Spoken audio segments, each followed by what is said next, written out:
Hello, everyone. It's time for a requested commentary. I am Captain Logan, and joining me tonight is my son Jason. A few weeks ago, we did a top super chatter thing where we let somebody pick something for Jason and I to watch together, and naturally Bob the Hun, who won the top super chatter that night, chose the bleakest thing from the 90s that he possibly could think of, and he went with Seven, which is a movie, David Fincher's Seven, a movie that I probably would not have let Jason watch before he saw the Penguin show. Yeah. Which has set this weird precedent now where I'm trying not to make all of Jason of my choices of whether or not something is like too violent or raunchy or difficult or anything for you to see based on Penguin, but it is kind of difficult to not look at things and go, well, I mean, I let him watch Penguin. Yeah. But this was it may seem somewhat inappropriate for Jason's age, although he is 15 next week. I'm feeling better and better about it. I was watching stuff maybe not at this level quite yet when I was your age, but real close. And I guess like case by case, it just depends on how you like what metric you're using, right? Like I saw. And I know I let you watch this 2 or 3 years ago, but I saw Misery at that age. Sure. This is rougher than that, and Yes, it is. subject matter wise, it gets a lot rougher than that, and that has a happier ending than this has. Yeah. Certainly, that is not a squeaky clean ending. No. But this is bleak and not the most hopeful ending. I don't think the ending of Seven is entirely without its optimism. Yeah. But like I don't think it's a completely cynical ending, but boy, for the time, like a lot of critics called the movie itself evil, which is interesting. Yeah. Like one of the things that also makes it difficult as a parent to navigate these waters is just how desensitized my generation is to violence in film and in language, subject matter, etc., versus where our parents were 30 years ago. And the same was true of that generation to the generation before, but that just means that we're all getting more and more used to, and there's good and bad to this, right? More and more used to, like, violence and realism in our movies, and also more used to things not always wrapping up in a bow, and that is a good thing. Yeah. No, I agree. And I think this movie has a really good ending. And we'll get into that when we get to the ending. When we get into what's in the box, as it were. Yeah. And all of the 7 things that's in the box. Well, there's not 7 things in the box. There's one thing in the box. One thing in the box, and that's the movie. What? What? Oh yeah, the thing. No, what's in the box at the end? So that's the big thing everybody remembers from this movie is what's in the box. I was joking about this with Austin last night, and I said I want to go up to J.J. Abrams and or Damon Lindelof and yell, "What's in the box?"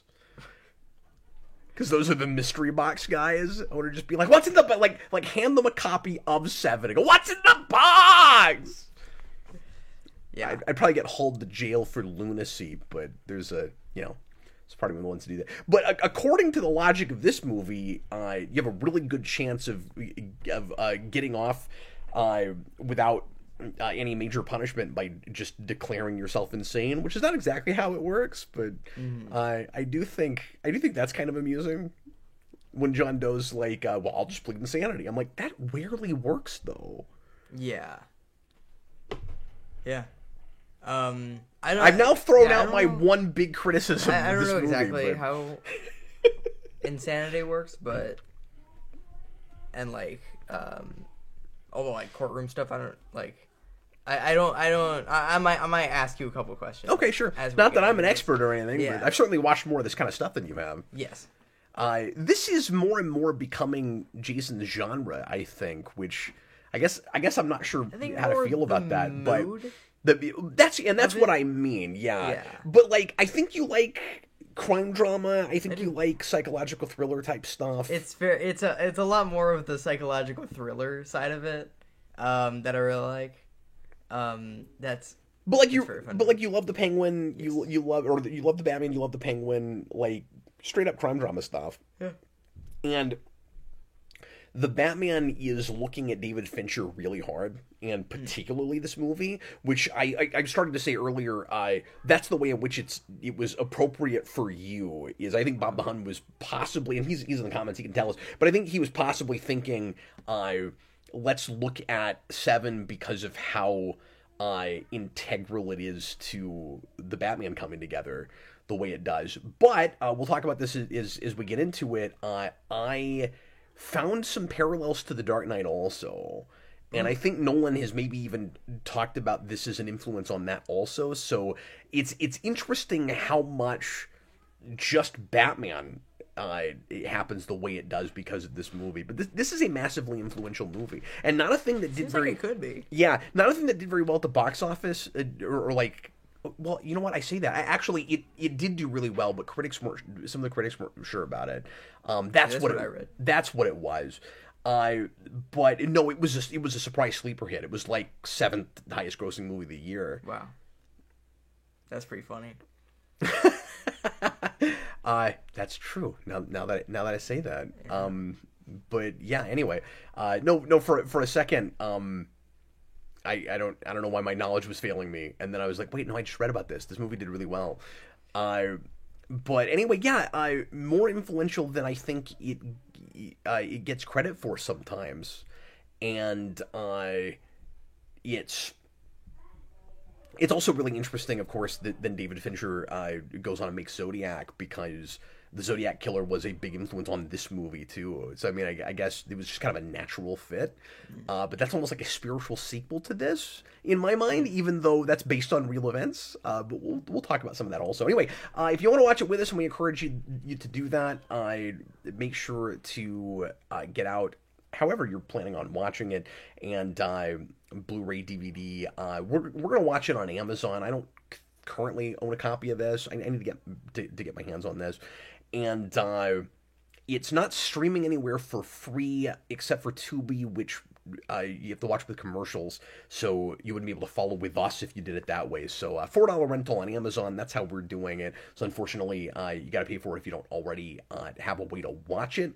And we decided to go ahead and do this as a commentary. I say requested commentary. This was just supposed to be a review, and Jason enjoyed it enough. We before we started, I was already like, I don't know if we should do this as a commentary or a review. And then after we watched it, Jason was like, yeah, let's watch it and talk about it. So as always, we will try to keep the conversation interesting and lively. This will be an odd one to watch with you, Jason, just because it will be the most disturbing thing that we've looked at together while talking over it. Yeah, like on camera. On camera. Yeah, no, that's true. There will be certain scenes where I'll be like, I don't know if I want to address exactly what we're looking at right now in front of my 14-year-old. Yeah. But I'm also letting you look at it, so I don't know. It's weird.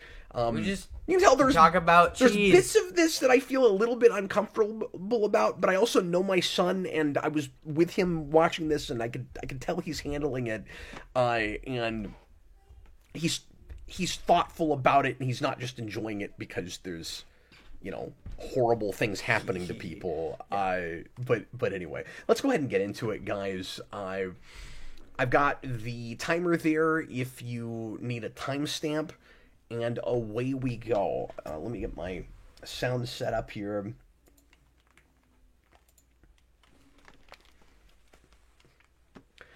People were asking if Jason had the ending spoiled before we started watching the movie, and not only did he not have it spoiled, but I told him nothing at all. So he didn't even know what kind of movie. So I had no idea what kind of movie this was. I should maybe have prepared you in some. But I'm talking about how disturbing it is. You didn't seem that rocked by it. No, I had. I think it is about. I think that has something to do with the Penguin. Just how it's shot, and we'll talk about that. like how it handles its violence, I think is good because it, we'll get into it, but they don't show us, exactly how the murders happen, and let's go ahead and start watching it. We can get it all that. Yeah, absolutely. Everybody, get ready. Here we go. Everybody, please press play. Oh, hold on. Yeah, we're good. Okay. Right now. So, just like Ninja Turtles and The Mask and a whole bunch of movies that we've talked about on the channel that are not big two superhero things, this is made by New Line Cinema, or distributed, I should say, by New Line. And the head of New Line had a lot to do with this movie coming together the way it did and actually allowing that original ending. We're really lucky we got this movie the way we got it. Yeah. There were about 150 different things in the way of this ending not getting compromised. Oh. And that writer, I'll pull his name up, being allowed to have his original ending. To the point where he actually wrote a compromised version just to get it made, and that was almost what was made. And then when the initial director that they were going to go with insisted on a different ending. This is that typical 90s Hollywooded, if it doesn't end with a happy ending, people aren't going to accept it. And so it was going to be your real typical, the wife gets kidnapped and they save her, and like that whole thing. And when that director fell through, and David Fincher started looking at it, who was, by the way, never going to make another movie after Alien 3. He made that one movie and he said, I basically I'd rather be skinned alive than make another movie. And his agent gave him this script and he got really intrigued by it. But this all happened by accident because he was supposed to get the compromise script and the studio accidentally sent him the original. Oh. And he insisted on this ending, as did great. Brad Pitt to even take the role. Oh, that's great, yeah. But anyway, that's just some background stuff I wanted to get out of the way right off. So, Jason, get into what you started to talk about. By the way, really efficient setup. We get our buddy cop duo right at the very start. Starting to work together. And let me just say, I never thought these two actors would work together well at all. I think they do. Like, they work really well. It's not an obvious pairing. No. I don't know if you have that, where it's like, it doesn't seem like these two actors would, go well together in a buddy cop movie, but they really do. Well, I say buddy cop just in the sense that that's kind of the initial formula, but that's not the kind of movie we're watching. Right. This is basically, well, it's not one for one, of course, but it's kind of like Lethal Weapon if it wasn't a comedy. In that you've got your older black cop working with a younger white cop. Except that the lighter versus the more the like sure of himself and like more optimistic guy versus the pessimistic guy, that the roles are flipped with that as far as the ages and stuff go. Okay. And the black guy versus the white guy. So like it's not one for one, but you do have an interesting contrast in worldviews in the same kind of way, and you do have the like naivety versus the world weary, which again in Lethal Weapon is flipped. And you don't have somebody on the verge of suicide at the start of this. Yes. Which Lethal Weapon does. I don't know if you remember that movie very well, but... Have you seen that? I've never seen that. Have you not? No. Oh, you'd love that. I thought you'd seen that. But yeah, when you asked if I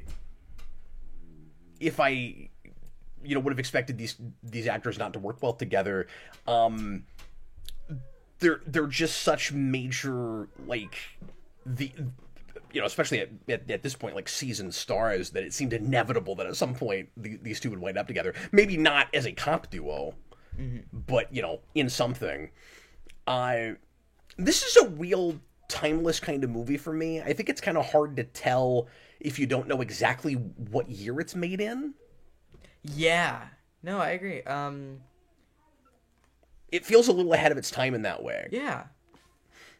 No, I mean, I have to say, I knew from before watching this when it was made. That was like the only thing I knew about it. So I couldn't remember the exact year. And I got a few minutes into this going, was this early 2000s? And then, oh yeah, they're having to go to the library. I guess not.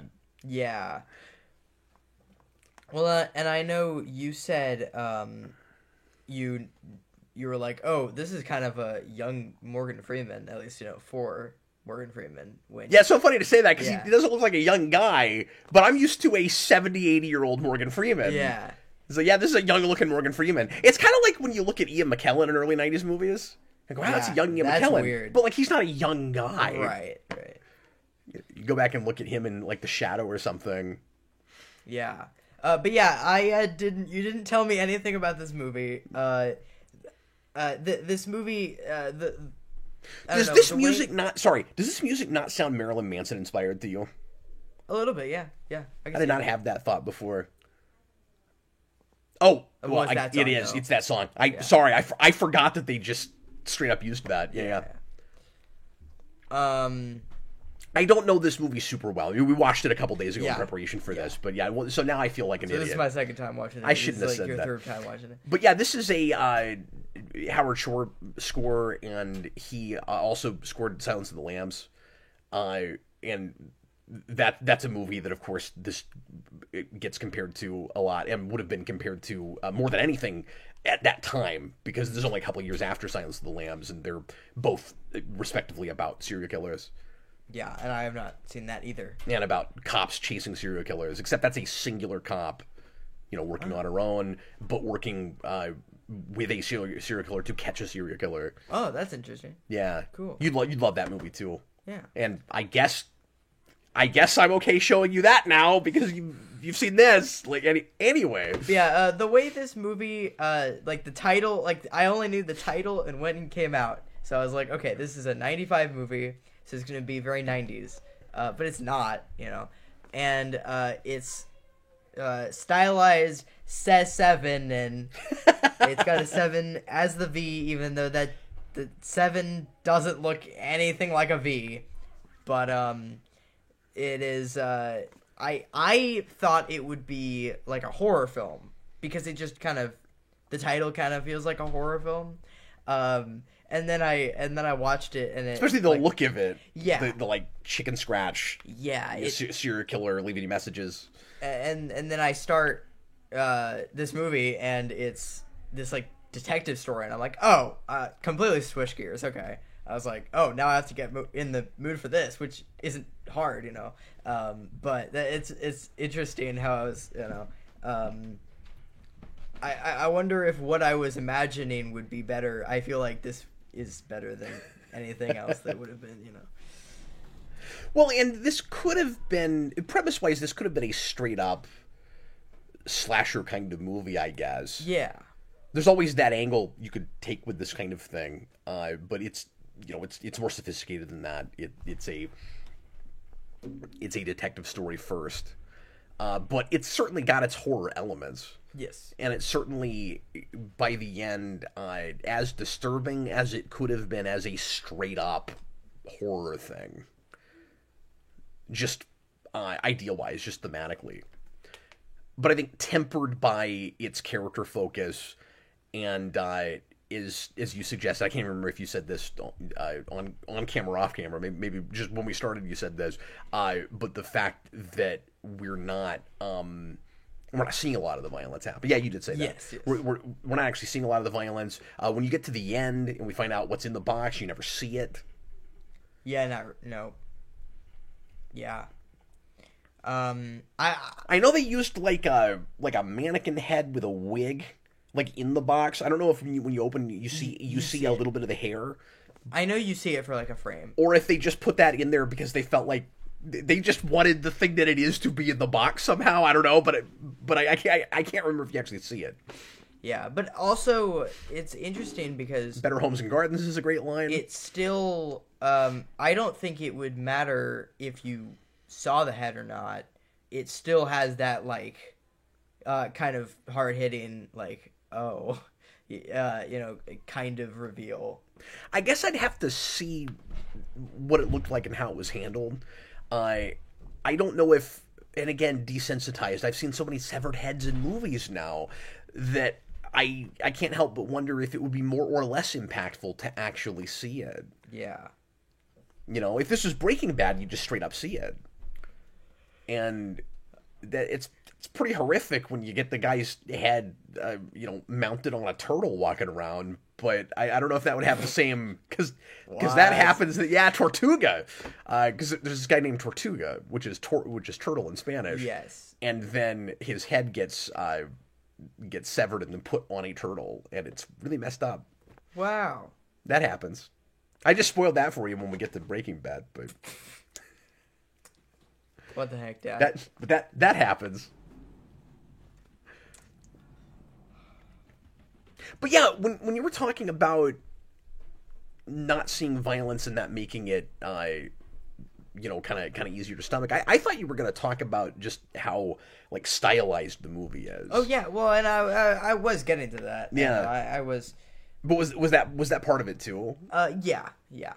I think the overall style is, and I said this when we were watching the movie. This movie looks really good. Mm-hmm. I mean, it is.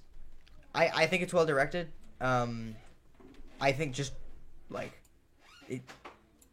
It's just a good looking movie. All of the props are great. Okay, I'm gonna go too far and read too much into a thing. Yes. I've never ever done that before. In a commentary, Jason, when he asks, so it's Somerset and Mills, right? Yeah. When Mills asks, of course, Morgan Freeman and Brad Pitt, respectively. When Somerset asks, or Mills asks Somerset, "What's in it?" when he's looking into the bucket, is that foreshadowing? I think it is. Very early in the movie. Yeah. Are we sort of bookending with that? Yeah. No, that. I didn't think about that. And keep in mind that he will be the one to ask that question at the end. Yeah.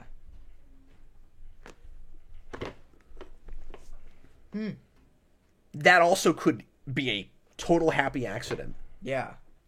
So the premise, and this is one of the things I love about this movie, and a reason that I respect it so much for somehow existing in its uncompromised fashion, or not very compromised at all fashion. It sounds like a very commercial mainstream premise. Yet a lot of these high concept things in this period, a lot of movies being pitched in Hollywood where studio executives are looking for easy log lines, for real clear, like one sentence premises that would get butts in seats. Yeah. So there's a serial killer who murders people based on the 7 deadly sins. Go. Right. There's your high concept. You can see why there weren't very many producers or executives that would have wanted to keep that original ending, because the end of this is, of course, not for everybody. Right. You know, like that's a gigantic risk. Yeah. Yeah. But it's also a great ending because if you watch the movie and then and then you get the ending, you're like, oh, that's crazy. If you get spoiled by it and then you watch the movie, it's not as crazy because you're like, okay, well that's. Well, you can say that about any quote unquote twist ending. Sure, but it does that it does that well because it it leads you into liking these characters enough that you get shocked by the twist ending is what I mean. I see, yeah. Now, it's not a twist ending on the level of a Fight Club or a Planet of the Apes or something. Sure. You've never seen Fight Club, so I won't spoil that ending for you, but... There's only one thing I know about Fight Club. But is that you don't talk about it? Yes. But that's good. Nobody spoil the ending of Fight Club for Jason. That's the thing I'll let him see at some point. But Fight Club... and Planet of the Apes and The Sixth Sense, like these are all movies where the big twist ending reveals something that has been with us the whole time, and we didn't know about it, right? That's not what you have here. So it's a surprise ending. It's a quote unquote plot twist, but it's not a twist in the sense of it. It would change your perspective on the reality of the entire thing. It's more like you're expecting to get to a certain point as what you have a sort of idea of what the ending is, and so when it changes, then that's the twist, basically. Although, I guess you could argue that it is that kind of ending, sort of, if John Doe's plan was that all along. And that's the part I'm not 100% sure about. Like, does he change it at some point when he finds out which cops are pursuing him? Does he have respect and admiration, as he says, for these cops because of particular things they're doing? Or is it more for the profession and the attempt at, like the idealistic belief in morality, belief in humanity that he does not have, that he has lost, and he has to prove to whoever is coming after him. This is one of my Dark Knight parallels, by the way. Like the Joker in The Dark Knight, that human nature is complete animalistic, basically, and we all sin, we all do terrible things, and there really is... This is that Joker thing. There really is no sense of civility, of enlightenment. Mm-hmm. So, like, is it just about the profession, or is it about these particular cops? Does he at some point, and that's a question with the Joker too, is like how much of what he does in that movie was planned out from the beginning, or is he making up a lot of it as he goes along? Is he really a dog chasing cars or not? It seems like a lot of it would have to be very planned. Yeah. At what point did John Doe decide what he's going to do to Mills at the end? Like, that's a question. Yeah. So if somehow that was always the end game, then I guess, yes, that was with us all the way through. Yes. But I don't see... How could he have known who the pursuers would be? The question is... Like, he couldn't know that. Does he have everyone mapped out from the beginning? Or is he just, is he going as he goes along? Or did he have a plan and then he changed it because of the cops that are following him? And that seems more likely. Or is the idea... this seems like the most plausible thing, that he was always going to do something like this. Yeah. Because he says he's preaching a sermon. All of the gruesome killings are showing how awful these people are, based on the extreme ways, in his mind anyway, that they have committed the 7 deadly sins. And maybe he was always going to... coax or attempt to coax someone into killing him as being the last of those. Yeah. And it had to be somebody that was naive, idealistic. Yeah. Is that not the black cop from RoboCop? It might be. It looks and sounds like him. I think that's who that is. Okay, so when I first watched this, I thought this actually just started to happen in his living room. And I was like, what?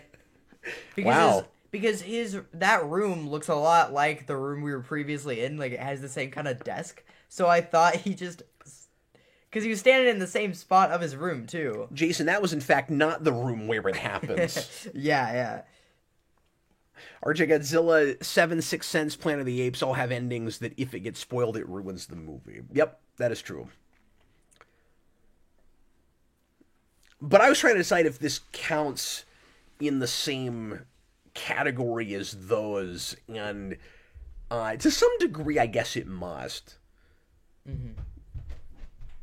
Like, there's this question about what he's, like, what his end game is, what the you know, like, final point of the whole thing is going to be, and you would have never predicted that.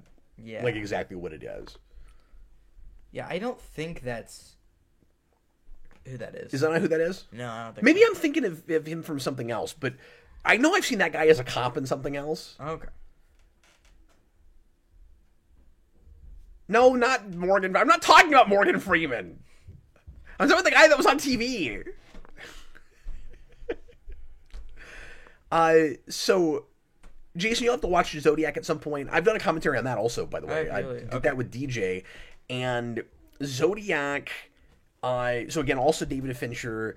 Interesting that Gwyneth Paltrow is in this movie because Robert Downey is one of the main characters in Zodiac, and just before he makes Iron Man. Yeah. That's also, and I mean, not surprising these days when, like, major actors show up in things that you know from superhero stuff, and, you know, especially retroactively, like, everybody's done a superhero thing at this point, Brad Pitt notwithstanding, but you've also got Mark Ruffalo in that movie, and so that whole thing is really interesting. But between but these two are really cool companion pieces because one of them is and they're both very character focused, very character driven, and one of them is about the cop side and the other one is about the journalist side. And both movies touch the other side a little bit, but the focus here is on the police work, and the focus in the other movie is on journalism, but in both cases, they're trying to get to the bottom of the mystery. Mm-hmm.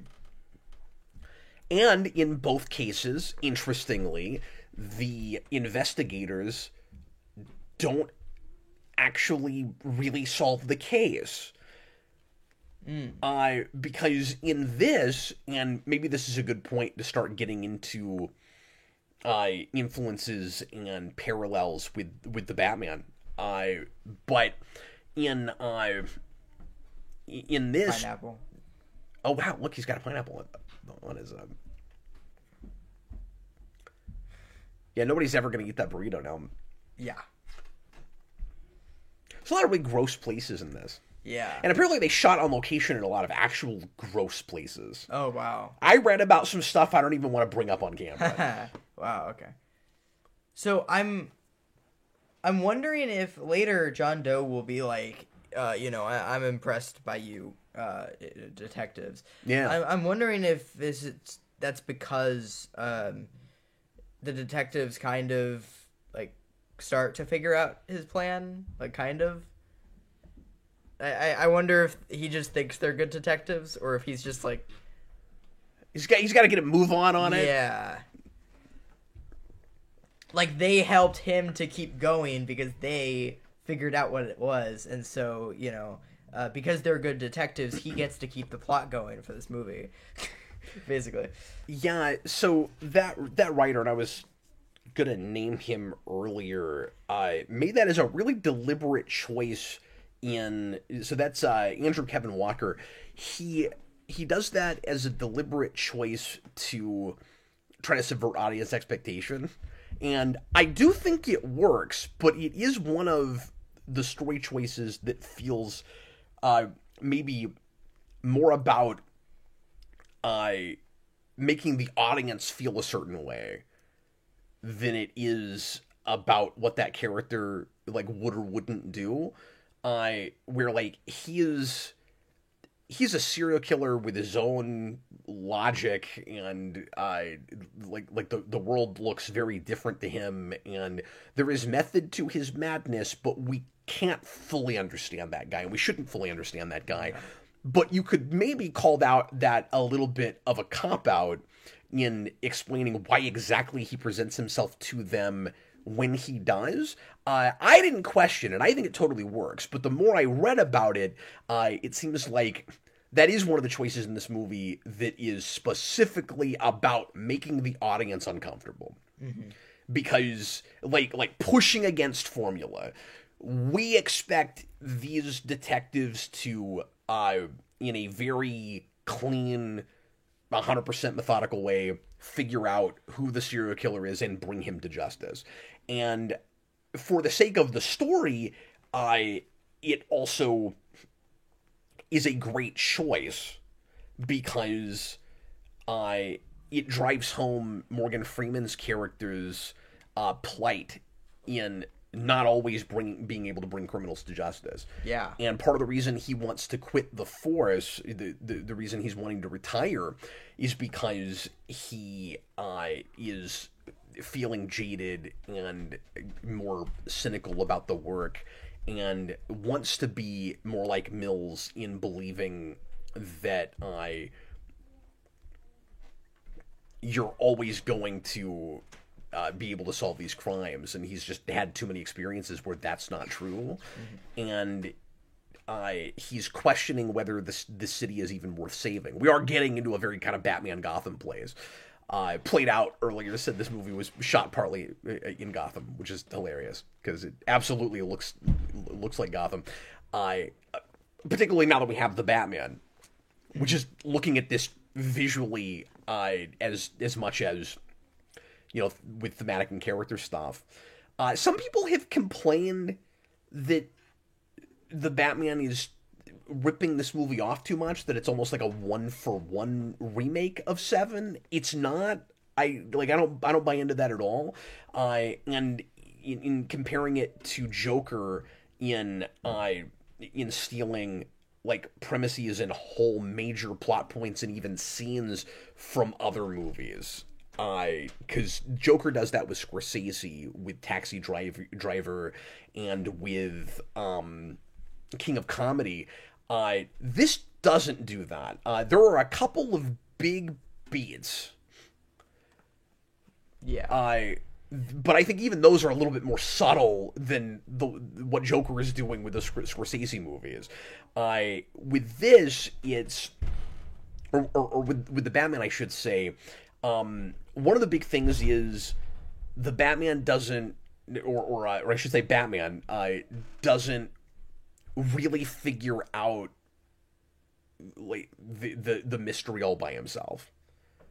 Yeah. It is kind of presented to him in the same way. You also have the killer intentionally getting caught, but The Dark Knight also does that. Yeah. Yeah. Well, and again, like, this movie just feels very Batman, and so like it makes in the first place, I would, and not just because Lucius Fox is here, right? But I mean, I would have had that in 1995, I think. Yeah. I mean, I honestly could have seen this movie presented just as a Batman movie, just like as a very dark Batman movie. I could have seen that, but obviously, if John Doe is a Batman villain. Yes, he's straight up a Batman villain. Yes.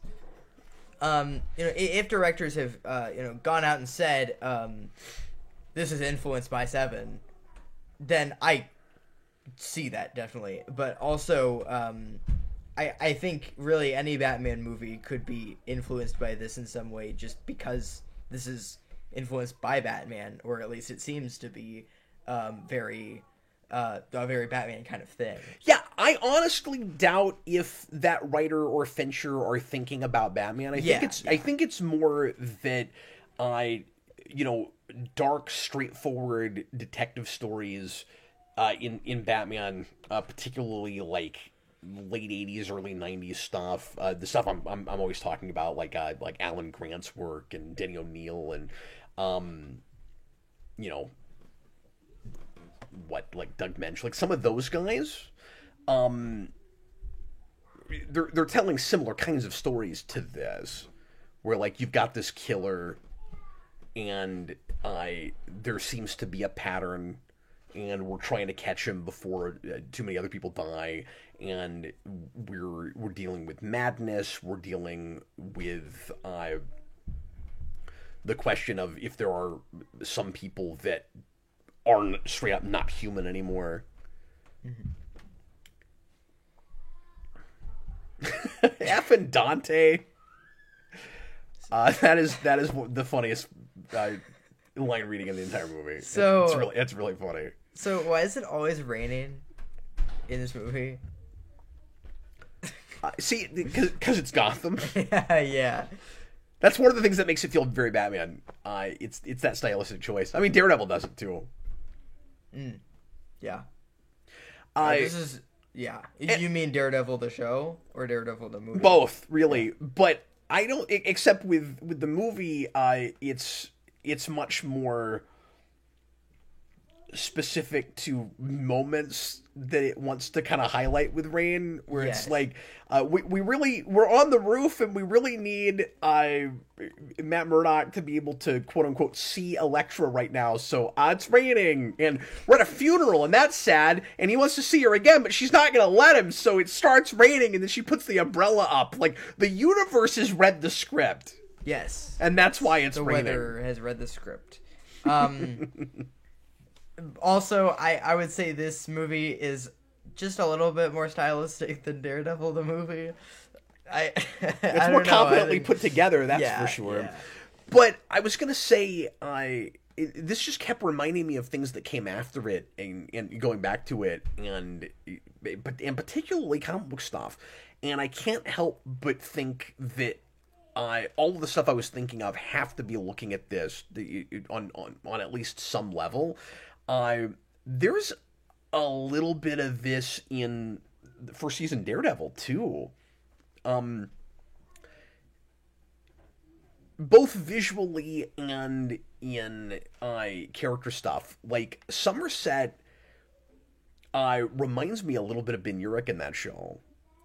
And I mean, that is the journalist side as opposed to the cop side, but they have kind of a similar thing where they're like right on the edge of retirement. And then I think he's close to retirement, or maybe like he's not wanting to retire, but like he's getting older and he's maybe going to get forced out, and like the world is changing on him, and it's a little bit of a different situation where he's trying to refuse to change. He's really holding on to his beliefs and the way he's always done things, and the world itself seems to be kind of giving up. But he's fighting that cynicism, which it reminds me of this a little bit. Yeah. It's interesting that this, again, just hang on Batman for a minute. This comes out in 1995, because so does Batman Forever, and in some ways, this is closer to the Batman movie Schumacher would have liked to have made. Like, I'm sure Schumacher would have liked to have made something a little closer to the Batman. He wanted to do a Year One movie that would have been Jim Gordon focused. It would have been more of a detective piece. Batman would have been a little bit more in the background in that, I imagine. Yeah. And Schumacher made some movies that don't look too far away from this. He did a lot of gritty, like street level stuff. He also made things that don't look like that. He was real versatile, and he would make whatever studio wanted him to make. He was that kind of a director. But let him run off and do his own thing, and it's gonna be more rough and tumble. Again, street level, and I don't know what word I'm looking for. I'm looking for a word. Anyway, I'll think of it. Sorry. So I looked it up. Gritty, I guess. Yeah. Batman Forever was just above 7 in the highest grossing movies of 95. What was number 1? Die Hard with a Vengeance. I didn't realize that made that much more money than Batman Forever did. That's crazy. And then number 2 is Toy Story. Oh, okay, there you go. Of course. No, I knew that. Yeah. But I was expecting Toy Story to be number 1. Noel Anderson, he's getting too old for this stuff. Exactly. Well, Jason's going to have to watch Lethal Weapon. I forgot you didn't see that. It's going to be weird showing you that after this now. Yeah. Yeah, I haven't seen that yet. And that's Shane Black, who makes kind of crime thrillers, sometimes with, I guess, a little bit of a mystery bent that have a comedic element to them.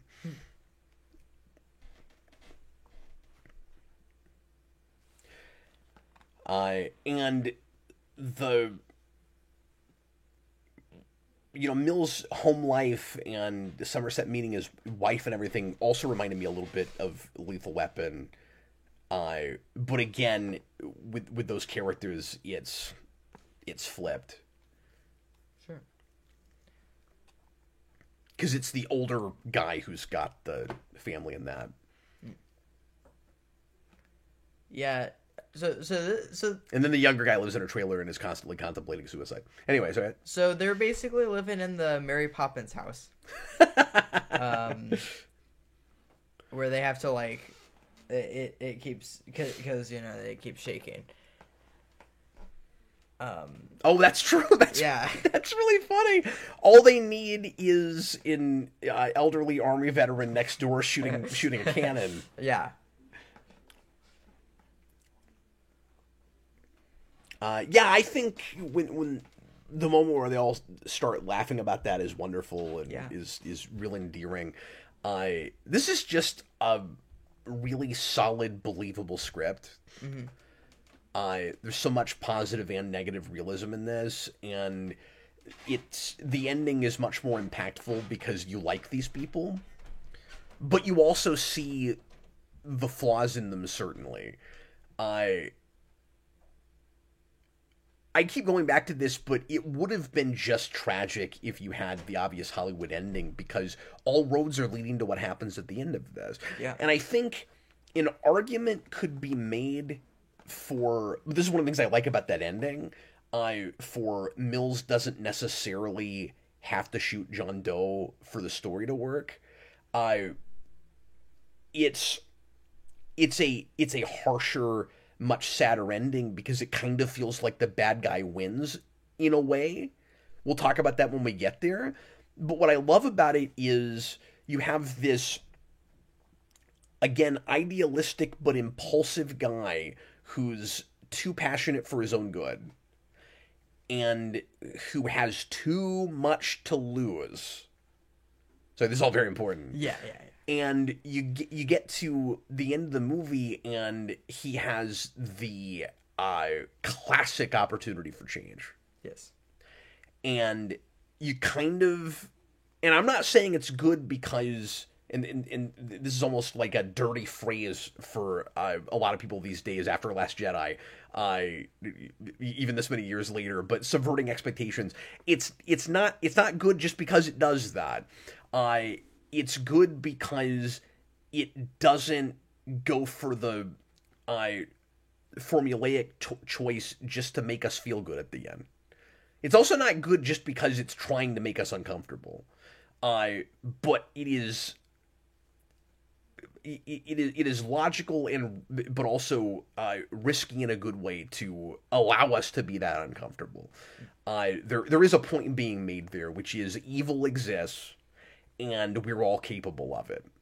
And the reason I don't think that it's too cynical or too pessimistic of an ending is partly because of the little voiceover that Morgan Freeman has at the end. And I usually resist that. I actually think it's really necessary with this. Sure. I don't know that... I think I want to slip my wrist a lot more without it.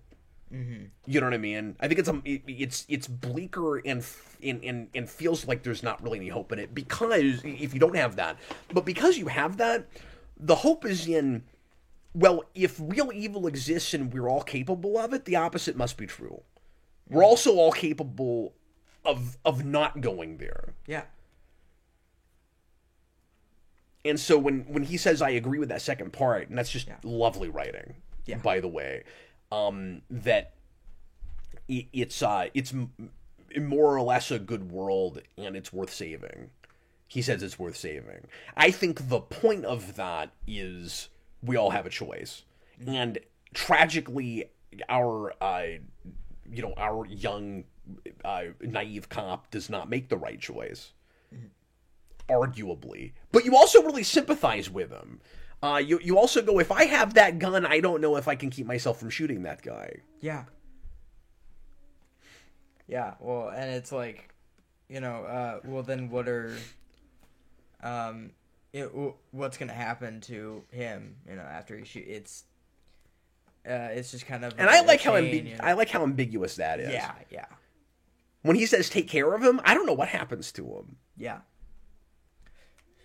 No, I love endings like that where it's very, and I like how character focused this movie is, where it's very, I skimmed down the Wikipedia article and was like, oh, this cast list is really small. Yeah. There's like 4 characters. Like there are 5 major characters in the whole movie. And I don't know. I like they had to spend more time casting the corpses. Yeah. Really? Yes. Because there are 7 of them, and they're meticulously cast. Yeah. And none of them get to actually do anything, except for the zombie-looking, charred almost corpse that turns out to still be alive, which is haunting. Yes. And one of the great makeup looks really unsung good. Makeup jobs. That's crazy. In movies, yeah. I was like, whoa. So apparently, the actors who had read the script, of course, knew that that guy was an actor and that he was still alive, but they didn't tell, or the stars did, but they didn't tell all the cops in that scene. Really? Yeah, like the SWAT guys and like the main like other cop that's in that scene. So when they cut, I don't remember his name, but when they cut to him and you see his reaction, they used the first take and the reaction was genuine. He had no idea that guy was even a real person. Isn't that amazing? Yeah, that is great. It's so good. Okay, so I'm gonna blow your mind. Yes, blow my mind. The first choice, or one of the early choices, but I think it was offered to him and he declined it because he was on tour. The first choice for John Doe was Michael Stipe of REM. Wow, interesting. Who, I don't know if he did much acting. I think he could have done that. Is he in things? I think he could have done that. I think he could have too, but isn't that crazy? No, he kind of looks like a serial killer. I mean... Well, that's not nice. No, but, like, he looks like he could, act that well. But I will say, I think the point of Kevin Spacey with this is he's unassuming. He doesn't look like a serial killer. Right. No, Michael Stipe could have been in, like, an X-Files episode. Like... Yeah.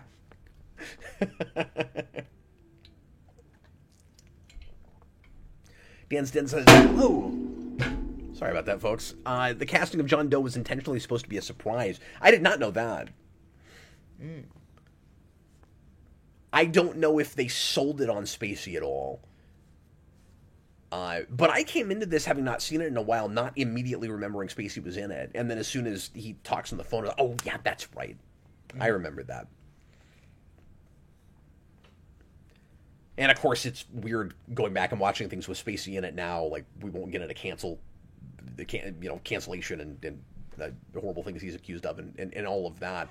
But it is odd going back to things now and having to talk about them on camera, because that inevitably always comes up. So I just figured I would get ahead of it. Yes, we're watching a Kevin Spacey movie. The wife was one of the actresses that auditioned for her was Robin Wright. What's a switchblade? Okay, I don't get that. I don't understand this scene. Because he's like, what's that? I knew what a switchblade knife was at 5 years old. I don't... You're a detective. How do you not know what a switchblade knife is? Yeah, that's maybe the oddest moment. Yeah. But anyway, Robin Wright auditioned for that role, and Jason, that is Kevin Spacey's wife in House of Cards. So that's interesting. She was almost in this. Oh. And that's an actress I like a lot. She's really good in Blade Runner 2049. And she's Hippolyta in Wonder Woman, and she's in lots of stuff. I haven't seen Wonder Woman in ages.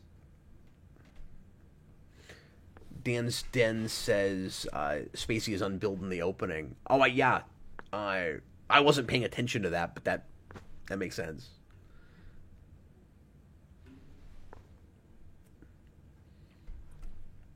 Dan's Den, I'm glad they didn't go with Stipe, even though it probably ages the movie better.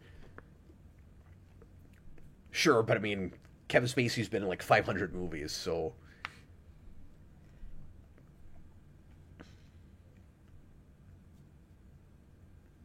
I think that this is one of those movies that walks a pretty good line in all the technical stuff feeling realistic, but not getting into the weeds with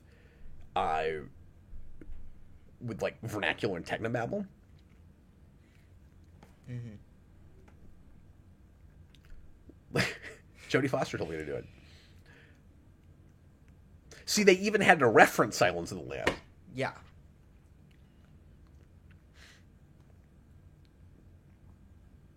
I like when they're just kind of like waiting around talking to each other. There's good downtime in this movie. There's a lot of good, but it all feels worth it. Like, it doesn't feel like... See, that they're dealing with Mrs. Gould. Mrs. Gould.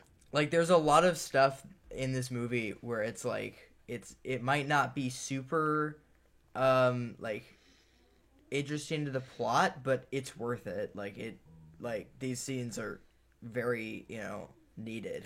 Yeah, it's not wasted because more generally it's about our getting to know and care about these guys so that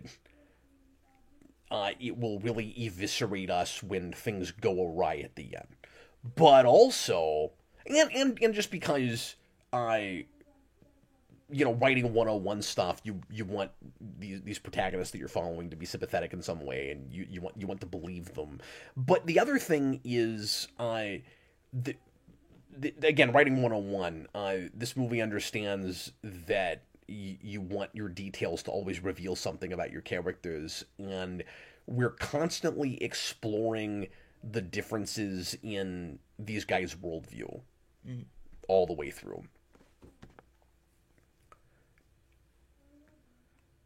And the more we get to know them, the more you're making just kind of natural expectations, probably subconsciously, about which of them is most likely to change.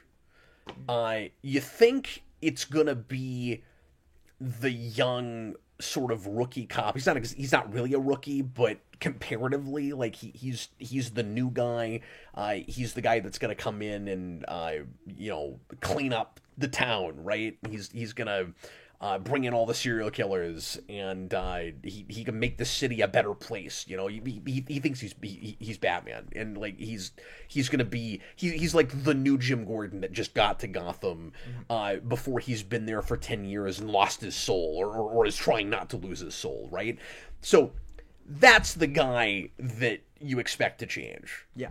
And instead, it's the guy who says, I'm done with all of this. Yeah. And so this is RoboCop. Yep. Very RoboCop shot. The cars driving up and hitting the backs of them on the ground as they come out of the precinct. Except we see it like 35 times in RoboCop. Yeah. No, here. Well, yeah. In RoboCop, it's Alex Murphy's car. It comes up and hits it once, and in this we see all these cars come up and hit it. They don't spark like in RoboCop. I also really like movies that have the that go by day of the week. I really like that, where it's like, and now it's Monday. Well, and I mean, with this, you know, it's nice to keep like track of time like that, to know, you know, exactly where you are, and we know definitively this whole thing takes place over a week. It's very Long Halloween in that way, where each chapter is a new killing, and it takes place over a particular amount of time, and our heroes, unfortunately, are not going to be good enough to catch our killer before he manages all of his crimes. Mm-hmm. But it also just is like thematically kind of provocative, and is one of the more commercial kind of feeling things about it, where it's like, again, that high concept idea. It's going to be 7 days, and we're gonna see the name of each day, and we're gonna get a new killing every day. Yeah. You know, go. Yeah. Doesn't The Shining go by day? Like, doesn't The Shining yes, tell you? I think The Shining does do that. I think that's true. I haven't thought about that in a long time. I think that's true. But yeah, there is something of a neo-noir kind of aesthetic to this. Yeah. It's cool because cool it feels of its time and not all at the same time. Like, there's nothing about this that says it's not the 90s. Mm-hmm. You know, like, I keep calling him Lucius Fox. Somerset is wearing a trench coat and a hat. That feels very, like, old school detective thriller. It also feels like an older guy in the 90s, just acting his age, wearing what maybe he would wear. Yeah. You know what I mean? In this kind of job. So, like, it does both things. And we are... Sorry, this bit in the music here is very Matrixy. But we are right on the cusp of getting out of an era where you're just gonna be stuck with the internet forevermore. It's only a couple of years after this where you really can't tell these kinds of stories anymore without dealing with much more advanced technology that would just get you from A to B a lot faster without it being either a period piece or so stylized that you're pretending like those technologies don't exist, and you're just ambiguous about time. Mm-hmm. So this feels a little bit time ambiguous, but when you know what year it is, it can be that year. It makes sense. Yeah.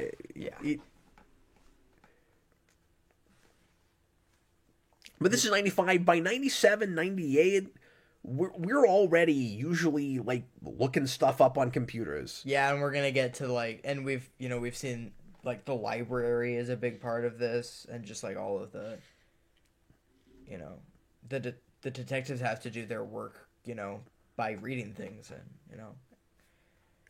Yeah, and that's not just a nostalgic, like, it was a simpler time thing for me. I think these kinds of stories are easier to write without the technology. Yeah. And I think that it's easier to write in the sense of, I mean, maybe harder to plot. Easier to write in the sense that it's easier to keep the stakes high and to make your protagonists feel resourceful and impressive and good at what they're doing.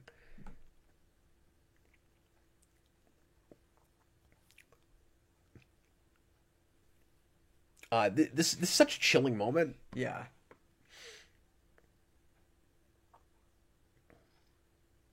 Did you see that coming? No.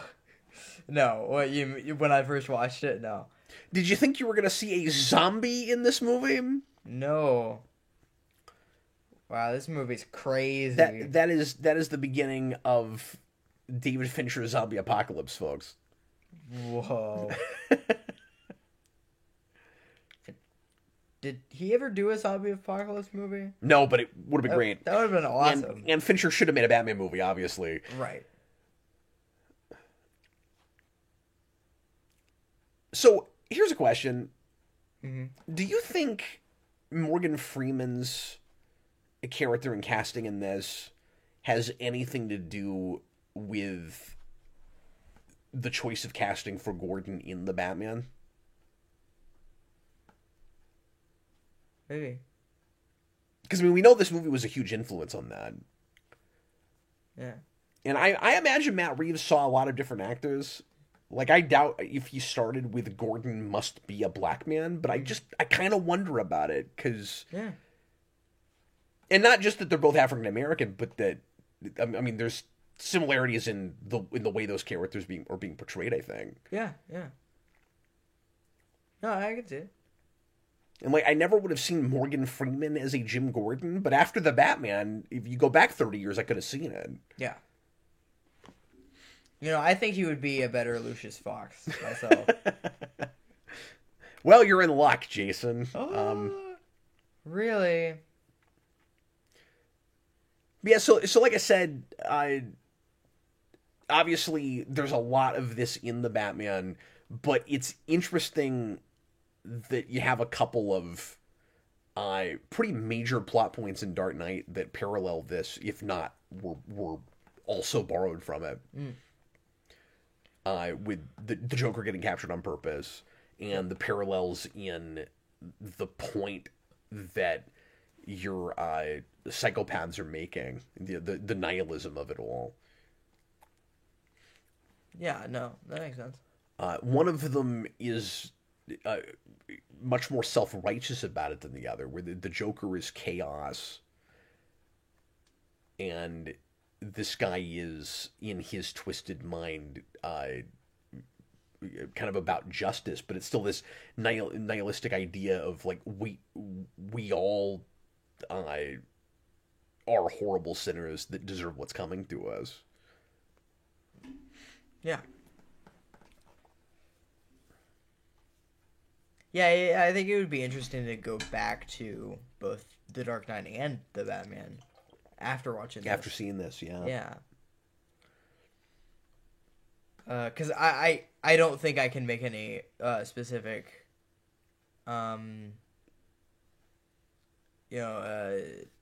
between anything specific between the two without watching the other one again. Yeah.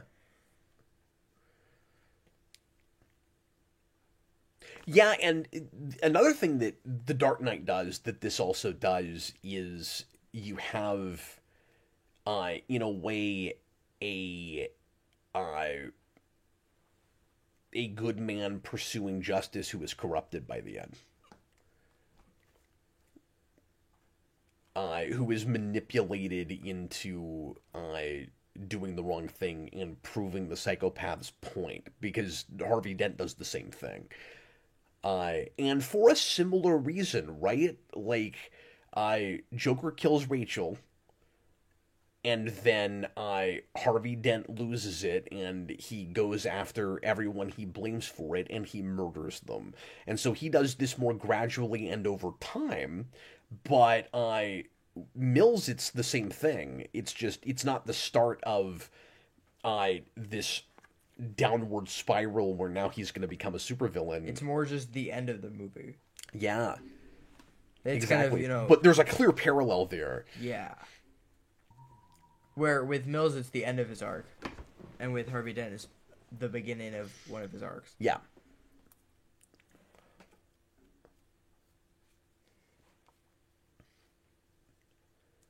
He feels very like a psychiatrist here. He's like, why don't you tell me what's really bothering you? Yeah, this is a incredibly well acted scene. Yes. And it goes without saying, but this is interesting because Somerset kind of wants or wishes he could have had the life Mills has, but he gave that up. He sacrificed it in order to do what he sees as a higher calling. Mm-hmm. And then he questions whether that was worth it because, again, there were killers that he couldn't catch. Yeah. Yeah. No, I mean, I think he... And the abortion thing is really sad. Yeah. I agree. And I like that all of this comes from a very specific character worldview. And this does not feel like a movie making any kind of a stand or grand point on a hot button issue. It is... So, like, when this guy says, I know I did the right thing,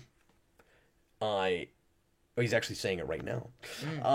When he says, when he pressured his, because I guess he was never married, right? When he pressured the girl he was with to give up the baby, he says it was the right thing to do, and you can tell he doesn't really believe that. Yeah, like he's gutted about it and wishes he could have had a different life, but he also, in another way, does mean it, because if he had it to go back and do again, that's still what he probably would do. But I mean, he's obviously super conflicted about it. Mm-hmm. I guess that's what he would always do if he didn't have the future to look at it and go, but did I make much of a difference? It's kind of interesting, right? This is going to be a hard point to articulate, that when you get to the end of the movie, you have a character who has changed, but also hasn't changed at all. Like, he is the same guy he always was, and he was never what I'm getting at is, this guy was never going to be comfortable with, he was never going to be satisfied leaving the Force. Mm-hmm. He knows that's where he's meant to be and what he's meant to do, but he's questioning whether it's worth it. And what happens to Mills at the end, you'd think might solidify his resolve in, I've just got to get out of this place, but it does the opposite. Yeah. Makes him go, I have to double down now and prove that there is a reason to stick around and help, and that there is real humanity and hope out there. And so it makes you wonder if he ever really would have retired. Yeah. And so I'm saying, like, he does obviously have an opportunity for change that he takes by the end of it. But he was always that guy. Right. And so, I don't know, I think that's really interesting. Yeah.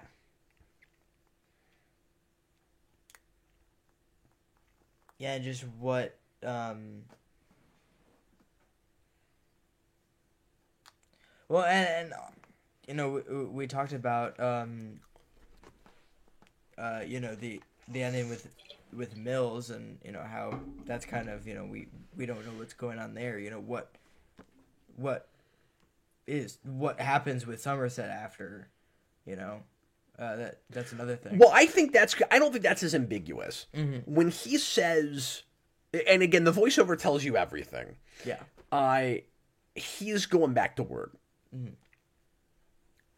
When he says, I agree with the second thing that the world is worth saving, that is the movie telling us he's not retiring. Yeah. And I can't remember. I think there's another piece of evidence right at the end that suggests he's gonna stay at it. You also got to keep in mind that he's given every opportunity to. Well, I was gonna say every opportunity to walk away. His boss is kind of forcing him to stick around. But there are various places where he could maybe force the issue, and he's too curious about it. Mm-hmm. So this is the one question I have. I guess his boss isn't forcing him to work on this case. I thought he was. Is he or is he? I thought he was. I'm forgetting now. So this is the one question I have. How did they know that he went to the library?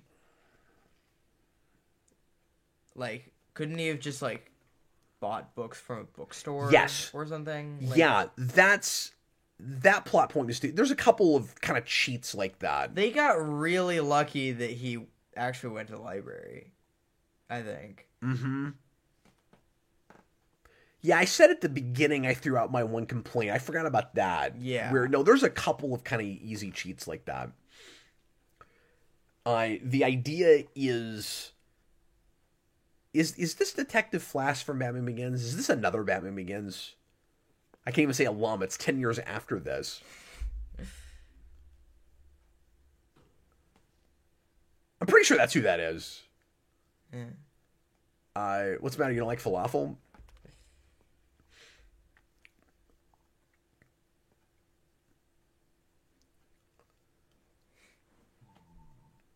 And then he just leaves. Yay, that was a great cameo by Detective Flash. I think that's who that is. Somebody tell me in the comments. Also, I really like how Mills is kind of our funny man, and then he becomes this very, sad character by the end. Well, that's yet another thing on the laundry list of reasons we really like him and don't want to see that happen to him. Yes, yeah.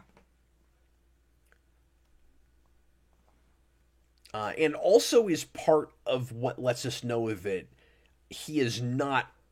Nobody would be mentally prepared or emotionally prepared for what happens at the end when he finds out what's in the box, Jason. Mm-hmm. But there's a lot of breadcrumbs planted throughout the movie to tell us that this guy in particular, in the same way that Somerset is never going to leave the Force, maybe, that guy could not pull the trigger.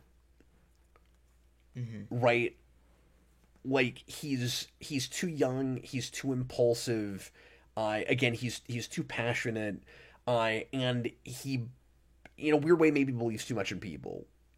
And he's sort of like Batman in Dark Knight, in not believing that such evil exists. Remember he says to Alfred, criminals aren't complicated. And Alfred says some men just want to watch the world burn. And he learns that the hard way. Mm-hmm. And so does he. Mm-hmm. The difference is Batman says, I have this one rule, I won't break it. And he manages to not cross the line. Yeah. And this guy can't help it. And you can see it in his eyes. Pitt is amazing in that last scene. You can see it in his eyes that he was always going to pull the trigger. Mm-hmm. Like, he's conflicted. He knows he shouldn't. He knows he's probably throwing his life away. But it's like the Matrix, Jason. He's already made the choice. You can tell right away what's going to happen in that scene. I don't think... Okay, so let's talk about this for a minute. I think there's one other possible effective way to end this movie, mm-hmm. but I don't think Mills choosing not to kill him works for this material. And I think, you'd have to rewrite the whole movie. He would need to be a character... who we see some things in his character that make us believe he's capable of that kind of maturity. Yeah. And that's why I said a minute ago that when you called him, kind of the comic relief, like, he is really sarcastic and is constantly swearing, and that's part of his impulsive nature, right? Yes. Like, he can't keep anything inside. Yes, so he's the comic relief, at least for this movie. But that means that you could believe that he would shoot him. Which makes it not relief at all. No. And I really like that. So, the only this other... action scene goes on forever. And I think it's really effective, I think it is, yeah.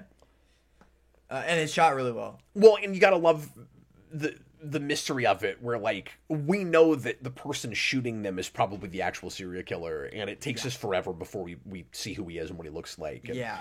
That's like great. You can't even see him. That is old Hollywood stuff, man. Yeah. That's great. So, I believe the ending I'm about to throw out is the one that Morgan Freeman was pulling for. Morgan Freeman actually wanted the ending to be different. Oh. And he didn't want it to go formulaic Hollywood. He didn't want something else to be in the box, or the girl to just get kidnapped or whatever. But he, I think, like some critics, I felt like it's too bleak and pessimistic as it is. What he wanted, if I'm remembering this right from the 5 minutes of research I did before our show, was, and I thought of this while watching it, that this is a possible way it could have gone, is Somerset. So, like, Mills was always going to kill John Doe, but Somerset kills him so that Mills doesn't have to throw his life away. And I do think that's another way it could have gone without compromising who any of the characters are. Because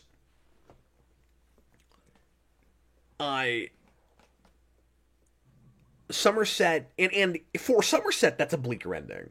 Yeah, for the world, it's not, but for Somerset, that's bleaker. Because, he said earlier in the movie, I've only had to pull out my gun 3 times, and I've never had to shoot. That would have been good setup for that, actually. For that ending, yeah. I didn't even think about that. Yeah. But the idea that he's, again, questioning whether, like, the city is worth it. The birds, that's awesome. Whether I didn't notice that before. Whether the city is worth saving, whether he threw his life away and not having a family, all of that. If he killed John Doe, what he would be saving is the life that he ultimately wishes he had. And the ending that we have says, there's a part of him that would have loved to have had a family life, but ultimately he actually is glad. Almost, I keep going to this, but almost in a Batman way of, I know I can never create the world that I want there to be, but people have to set the example. Like, we all have a choice. It's gotta be done, so I'm gonna do it. This would have been the opposite of that, where it would be, kind of, making the self-sacrifice so that this guy doesn't have to give up the life that he wishes that he had. That could have worked. But it's not the story that guy wanted to tell. Yeah. Yeah. No, I think the ending here works better because also I think I don't know about you, but Somerset is kind of the character that I was kind of rooting for the whole time. Like, oh yeah, sure. Well, I mean, obviously Mills. I like both of these guys. Yeah. Mills feels. Maybe I'm saying this retroactively. He feels potentially tragic all the way through. You don't know just how tragic it's gonna go, but there's something a little off where it's like. I like the guy's idealism and his enthusiasm, but boy, he's in over his head. And also, I don't think he's someone you would want in real life as someone you know. I don't know. It's just I don't think that guy would be someone you would want as a friend. Oh, I don't know about that. I don't know. He's just like constantly swearing. Well, sure. But he weirdly actually kind of has his life together. Yeah. He got himself into the Mary Poppins house, so.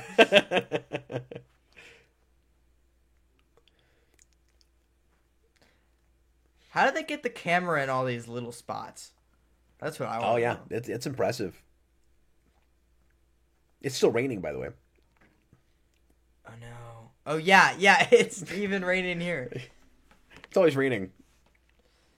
And now he has to crawl in a puddle. Speaking of old Hollywood. Oh yeah, and you. Boy, that a puddle reflection. The puddle reflection, and you still aren't able to see his face because of the shadow. Yep. Oh, and that's very Joker, or 89. 89, yeah.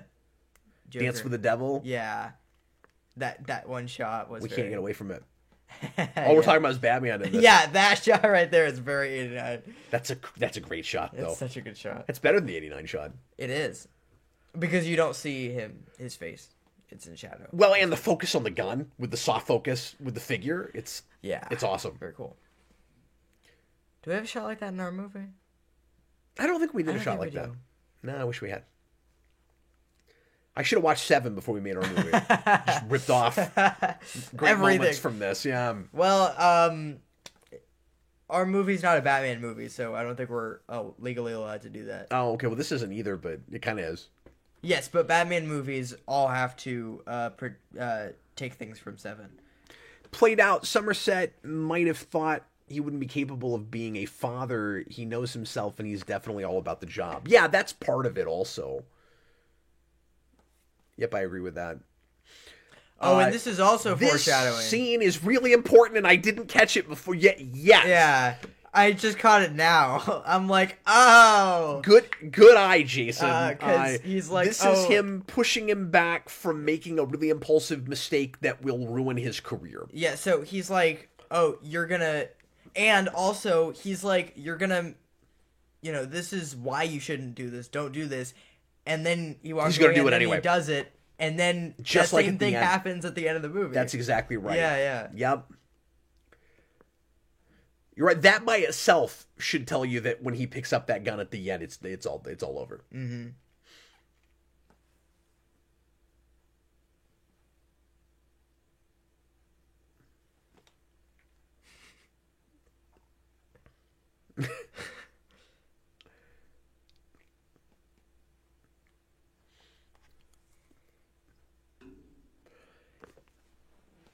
And so, I mean, he's idealistic in the sense that he thinks that he can,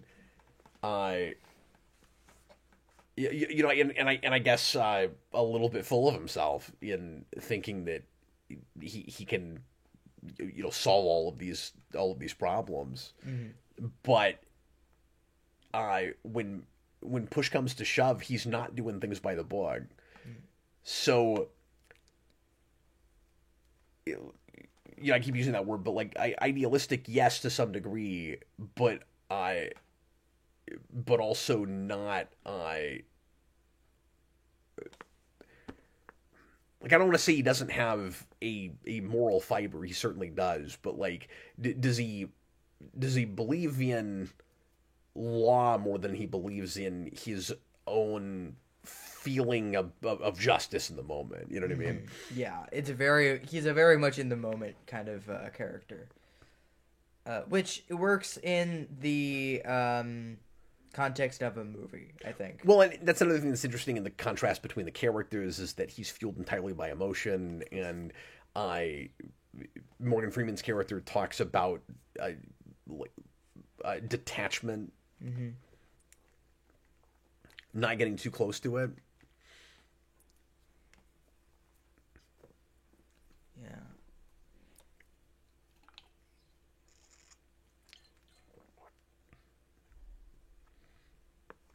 Yeah, all of these like investigative scenes are really they're very intriguing, but they're very messed up, a lot of them. A lot of excellent visual storytelling. The movie doesn't hold your hand with anything. No. Well, it holds your hand with like one thing. What's that? There is one scene where Somerset tells you what the writing on the wall is, and you're like, "Oh yeah, that was weird." Yep, I can see that. Yep. I don't think that was for the sake of exposition, though. No, but we did point that out when we watched this. Yes, that was kind of funny. Yeah, he was like sloth. He was like sloth, and I'm like, yep, that's what it says. It's like, we get it. He's putting it together in his head. As the camera guy said, I'm surprised you can read. But I'm really glad that he doesn't walk up to the cupboard there and go, spaghetti sauce. Right. That would be very like 60s Batman. It's the only possible answer. I gotta see. We've been talking about Batman with this the whole time, but I need to see. We haven't got the 66 Batman. Yet. I need Adam West trying to solve the 7 Deadly Sins plot. Oh no. What is John Doe's like? Oh no, his flashlight. I'm just imagining like the Luigi's Mansion music behind this. What's John Doe's death trap? I don't know, but it takes place in the abandoned Gotham spaghetti sauce factory. Yeah, that's for sure. Dan's Den also is trying to imagine John Doe's death trap. Yeah. Well, I feel like he would have to have 7 of them, or he'd have a death trap it would be a classic conveyor belt death trap where there's a series of things that happen to you, and they're all based on the 7 Deadly Sins, right? Yeah. Well, the death trap is if Batman kills me, then he loses. Oh, man.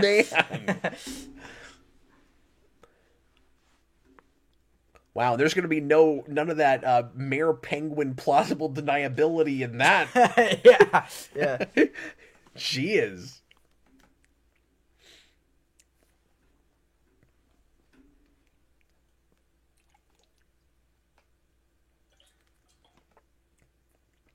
So, Michael, I have a question. So, is the photographer on the stairs John Doe, or is it... That's just a shot in the Batman. Did you see that? Yeah. It is. From the roof looking out at the cop cars? Yeah. You know, if this movie got action figures, there would have been a cop car that you could buy at Walmart that would be like the one of the big vehicles. Do you know about that? Yes. The Batman, and nobody bought them. Nobody bought them. They just sat on the shelf. And that was a good selling movie, but... They struggled really hard to do regular Batman merchandise for that movie. Yeah. So they just did a Gotham cop car? Yeah. Anyway. Yeah, so is the photographer on the stairs John Doe, or is it someone, like, there's a big reveal with that. I don't understand it. I think that's what's supposed to be going on there.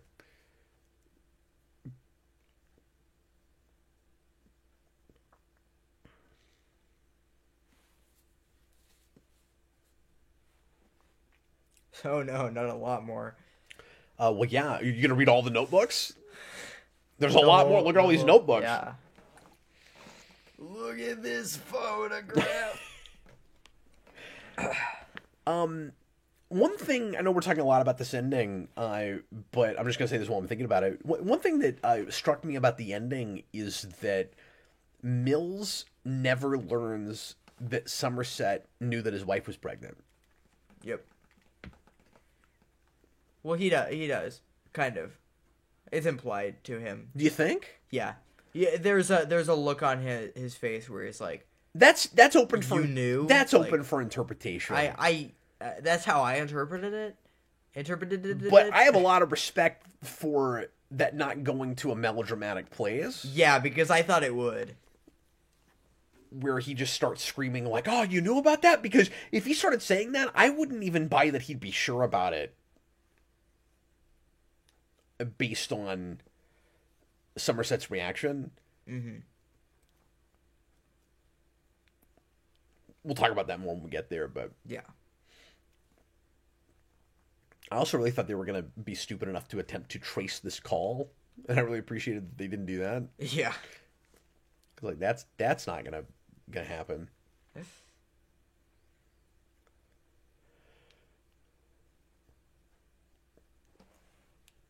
See, I think even in 1995, a lot of people probably already knew that they were about to see Kevin Spacey. Yeah. Because it's just a really recognizable voice. Yeah. Same thing with Phone Booth and Kiefer Sutherland. It's like, well, yeah, it's going to be Kiefer Sutherland at the end. I've been listening to Kiefer Sutherland in this phone this whole time. Yeah. Have I ever shown you that movie? No. So what's that movie about? I wish that held up a little bit better, but it would be interesting for you to see now because it's Colin Farrell. Yeah. Yeah, Those are two actors I like. It's Colin Farrell goes into a phone booth and then a killer calls the phone booth and then forces him to stay in it, or he's gonna do all these terrible things. Oh, so it's He just keeps him on the phone. Speed. Yes, but like But with no movement. phone booth. Yeah, it's a one phone booth drama. It's not as good as I remembered it. I did a review of that several years ago now, and I don't know, maybe I'll turn around and like it more again watching it now. But yeah, Let's watch Speed. Speed's great. And then let's watch Speed 2. And, you know, I've still never seen that. Me neither. It's about a boat. So I glanced at Roger Ebert's review of this today, and he gave it. I always bring up Roger Ebert reviews, but I both have a lot of respect for him, and he also says lots of baffling things. And like, he's kind of a personal hero of mine. And then sometimes I'll read a review and I'll be like, "What are you smoking, dude? Like, what are you talking about?" I had that with this. So he says, oh really? He gave this 3.5 stars, and he praised it for a lot of the things we're praising it for. But then gets to the end of his review, and he says what keeps it for greatness from greatness is that the ending is too easy. And boy, I needed him to elaborate on that. Yeah, I don't know what he's talking about. Yeah, I don't know what he means by too easy. Like, Fincher and this writer just killed themselves to keep the not Hollywood ending. Yeah. And he acted like it was, if not typical, like, not risky enough in some way. And I'm like, what are you talking about? Yeah. Okay, so this is going to be the part that I'll be uncomfortable watching with my son. So I will say, Dan's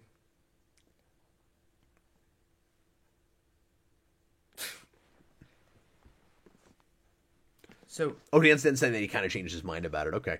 Well, and maybe he needed another viewing. I mean, that happens. I mean, that's happened with me, certainly, but what are you going to say? So, this guy here, the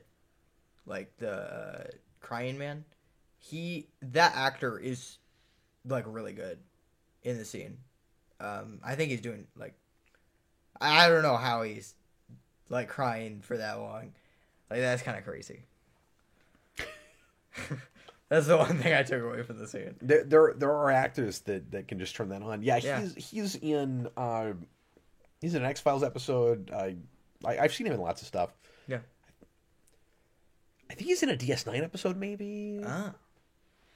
He's definitely in Star Trek somewhere. I also do like this where they're both in rooms at the same time and we're just like cutting back. Intercutting. Yeah. That's very interesting. Yeah. Yeah, there's maybe some kind of paralleling thing we're doing in the different ways these guys are handling interrogation, but it's kind of more about the interviewee is. So I don't know. I didn't really think about that. Yeah. So yeah, this is real screwed up.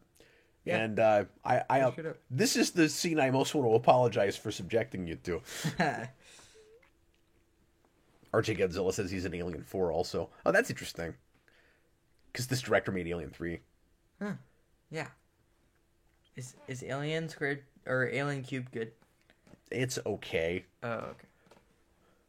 And this was really cool kind of vindication or catharsis for Fincher because he had a horrible time making Alien 3 and the studio compromised his vision and his ending. And so then he gets to make this where they just refuse to let that happen. Yeah. And that's fantastic. Yeah. I just feel like I cannot drive home enough how unlikely this movie getting made at that time was. Yeah. And I think it's an easy thing to kind of dismiss now because it goes without saying, we make a lot more things with, uh, you know, quote unquote, darker or more challenging or, uh, you know, just unhappy endings now. The trade off is, and I think cable television really helped us to get to a place where we could tell stories about people that don't always make the right choices and where your protagonist doesn't have to be a hero.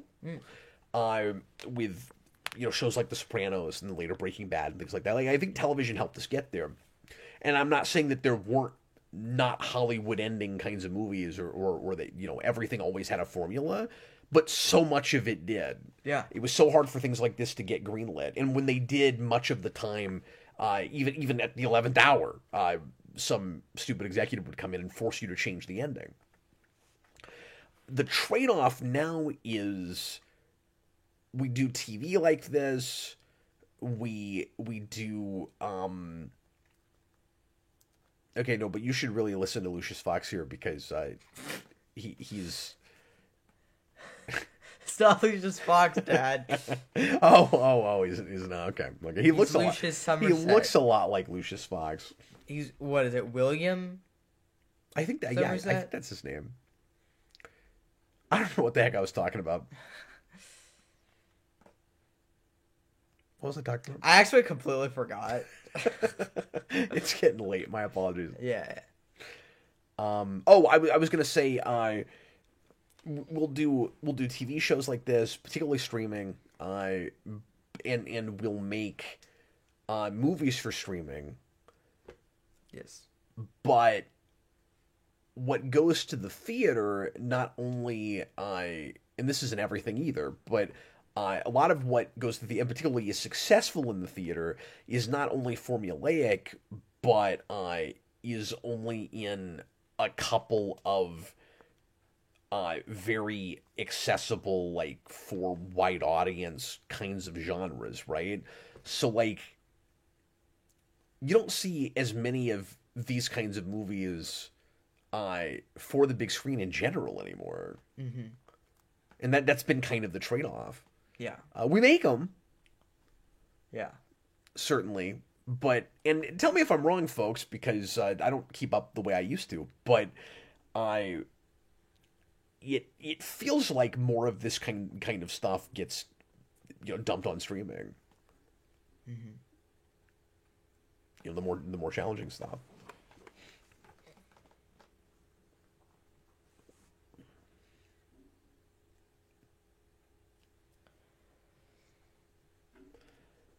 It is also just great proof that just because your idea has broad appeal doesn't mean that you can't tell any kind of story you want to in it. Yeah. And that's one of the things that I most admire about this movie is that it sounds so commercial, and then you just couldn't even imagine where it was going to go.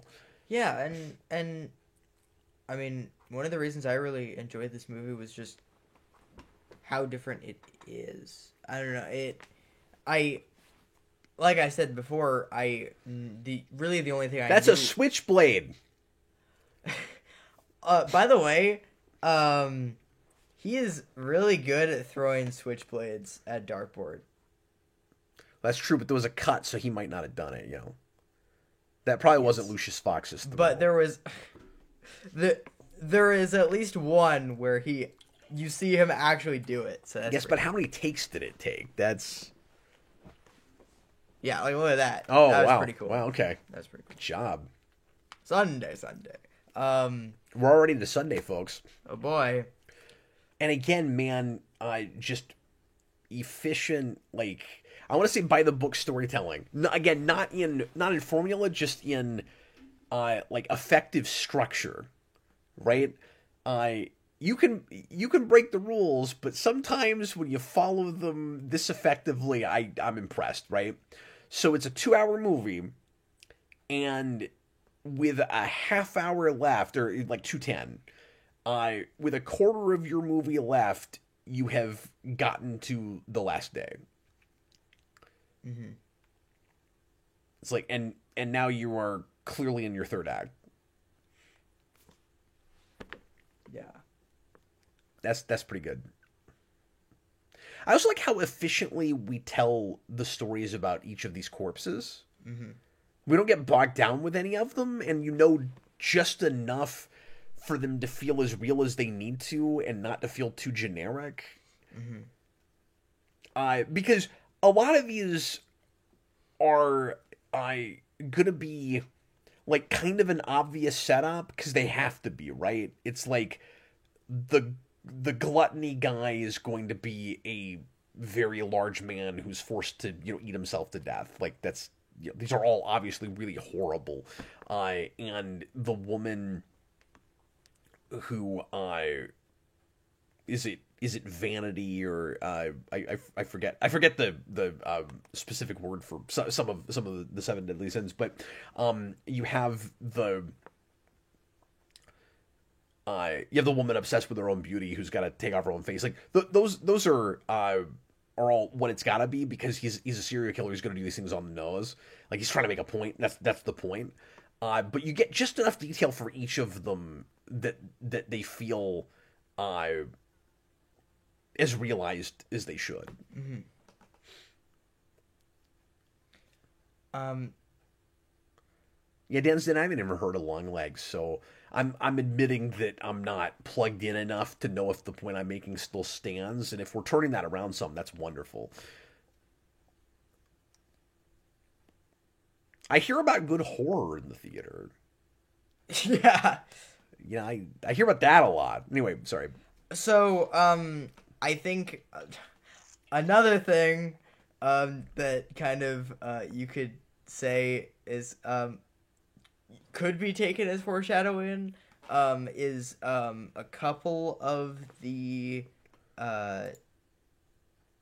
like deaths, like the woman who had a choice to either call for help and live, Nothing in his pockets but knives and lint. Sorry, good.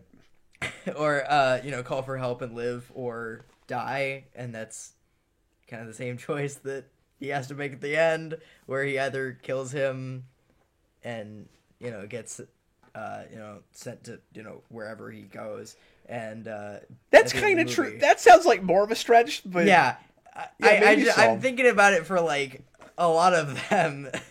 Like I was gonna say something about another thing earlier, but I don't remember what it was at this point.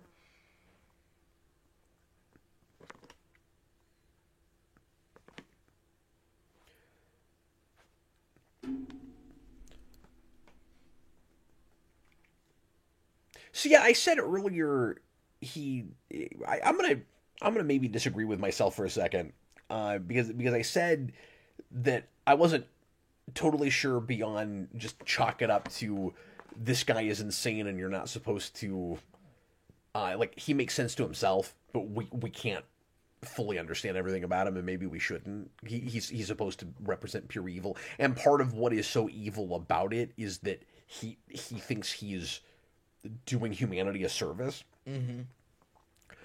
But I suggested that I can't be sure if he turns himself in for any other reason than it makes the audience uncomfortable in our detectives not figuring this out for themselves. But he has to in order to make the point he's making at the end. Yeah. So I guess I'm wrong about that, right? Because like at this point, obviously he has his end game all worked out, right? Whether we talked about this, whether he tweaked it somewhere in the middle or what. And again, I don't think he could have. I don't think it's a master manipulation plot where he has figured out how to get these two detectives together. It's not like Zemo in Civil War or something. Mm-hmm.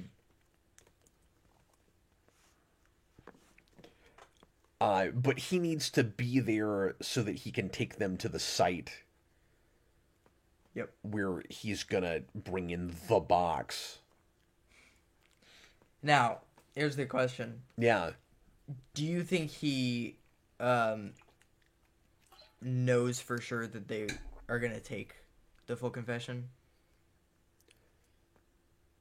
Yeah, that's a question. There are a couple of things where he's got to kind of like guess and hope they do what he wants them to. And you know what? He's like that with his murders too. Did you have this thought? He murders a quote unquote murders the model by mutilating her face and then just hoping she'll commit suicide. Yeah. That was a bit of a stretch. Yeah. Like, I can see why you'd think it would likely work, as horrible as that is. But, like, what if it didn't? Right. And also, you've set this up so that, I mean, you think about how insanely meticulous his planning has to be. And all the work he's been doing over at least a year, where, like, this is all gruesome and horrible, but it's in the movie, we have to talk about it. We have a man emaciated, who's been strapped to a bed for a full year. He's keeping up with that and, like, all this other stuff he's doing, and he's got to time it. Like, this does break down somewhere, right? He's got to time it so that woman kills herself on the right day? Mm-hmm. Yeah. Movie logic. It would maybe make... Yeah, that's not a gimme, though. Like, it would... Because I don't think it has to be suicide. Yeah, I think it's... He's trying to make a case for... Which, by the way, in and of itself would be a mortal sin. Yeah, I think it's... He's trying to make a case for each of the sins, and so... he has to have at least some of them be of their own doing. Why? So that he's making a case for them having their own sins, you know? Where it's like... Okay, well, how's another way... But he's punishing them for the sin that he thinks they've committed. They've already... I don't know why they have to do it to themselves. Like, I get the, like, you know, pound of flesh thing and all of that, where he's forcing them to do certain things to themselves in, like, a really screwed up sort of confession, and then he kills them. But he's not consistent about how they all have to die. I don't know why she has to commit suicide. But how does he... I don't know why... How does he have proof of pride? You know what I mean? Like... Okay, so you're saying... I see what you're saying. So the idea is, if she doesn't kill herself, like, that's the thing that said, look how prideful she was. Yeah. Where it's like, if he just does that to her, like, that doesn't... I would buy it more if he gave her some kind of a, like, Saw-like screwed up ultimatum, where it's like, you can either kill yourself or I'll fax this picture to all these places, like something like that. Like, sure. Do something. The choice is just kind of, you get set free or you die. The ultimatum is you get set free, but you have to live with this. Is that what it is? Yeah, because he's already... Sorry, all I remembered about it was he mangles her face and she commits suicide. If he gives her a choice, then I that's get the whole thing. Okay, because I thought it was just, and then she commits suicide. How would you know she was going to do that? No, because he tapes a... this is weird to be talking about. He tapes a phone to one hand and a box of sleeping pills to the other hand. All about that. Okay, never mind. Nope, yeah. it works. And then he's just got to hope that she takes the wrong pill, you know, as it were, the red pill, blue pill. Yeah. How do you feel about how long this scene goes on? It's great. Sorry, I haven't been watching the movie for the past, like, 5 minutes. Where are we? No, I got it. No, this is... Well, it's funny we were talking about Lethal Weapon because Shane Black always puts helicopters in his movies, and we were just looking at a bunch of helicopters. Mm-hmm.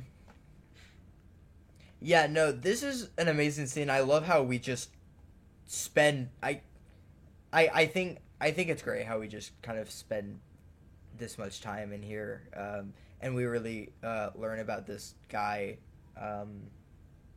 before the final scene. His screwed up philosophy. Yeah. You need this to appreciate just how evil he is. Yes.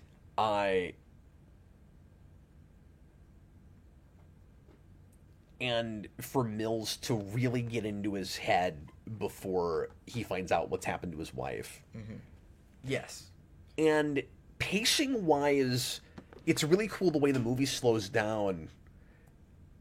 Because I was noticing how much of a clip scenes were moving at. Like, there are very few scenes in this movie until you get here that in and of themselves last more than a couple minutes. Like, we're jumping location a lot, which makes sense. I mean, you have all these bodies, and you have all these clues you're investigating, all these different people you have to talk to. And it's not at all overwritten. And I don't think this scene is either, but this is the most written scene. You know what I mean? Like, there is a lot of dialogue here all of a sudden.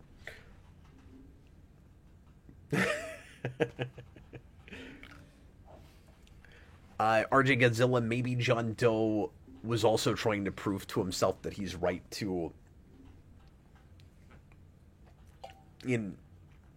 with what specifically? With what we were talking about, where he's trying to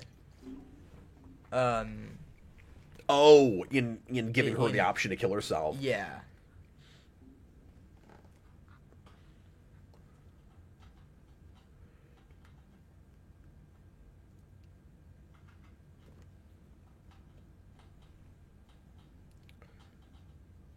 I also like and then in a few years, Morgan Freeman will play that higher power. Yeah, no, that's true.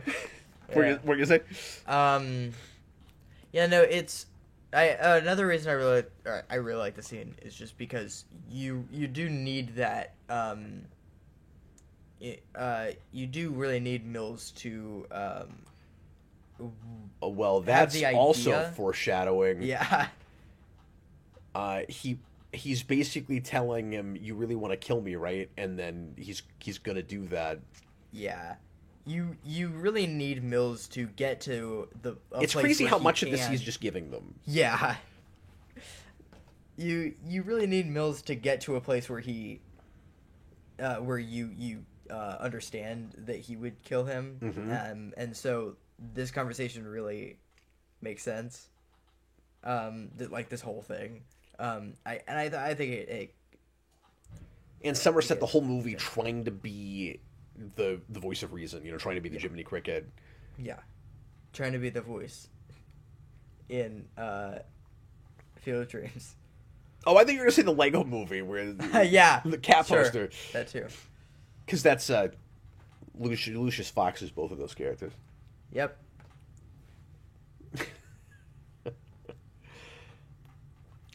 But this is what's so disturbing about characters like this is there are those grains of truth in things he's saying.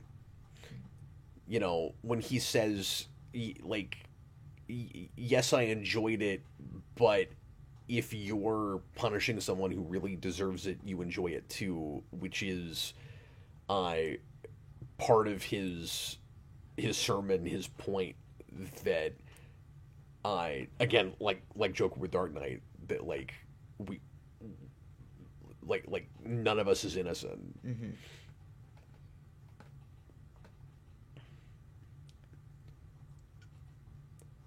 And of course, the big difference between those characters is Joker is saying there is no morality. It actually, in a weird way, it's the opposite, but they come to sort of the same place. They come to a similar kind of nihilism where he says there is no such thing as real civilized society. When push comes to shove, we'll all eat each other, and so I can go and do anything that I want to, because eventually, if things get bad enough for you, you will too. And he's saying the opposite. Yeah, no, that's true. He's saying the society is. But in a weird way, he's also saying society is a lie, just like the Joker is saying. Because it ignores sin. It ignores wrongdoing. Mm-hmm. And so I have to remind everyone how wrong these things are, and then in a twisted way, like, obviously he's evil, everything he does is terrible, but in a really twisted way, you almost have to admire him, because he buys so much into his own press, Jason, his own sermon, that he can't escape it either, and he doesn't try to. He goes, and I also deserve what's coming to me. And I'm going to set myself up to pay for it, to prove this to everyone.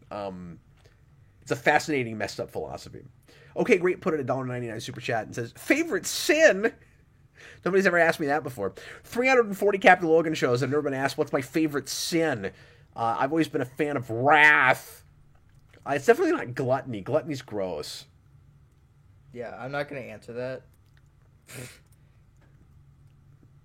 Well, it's a super chat, though. We have to.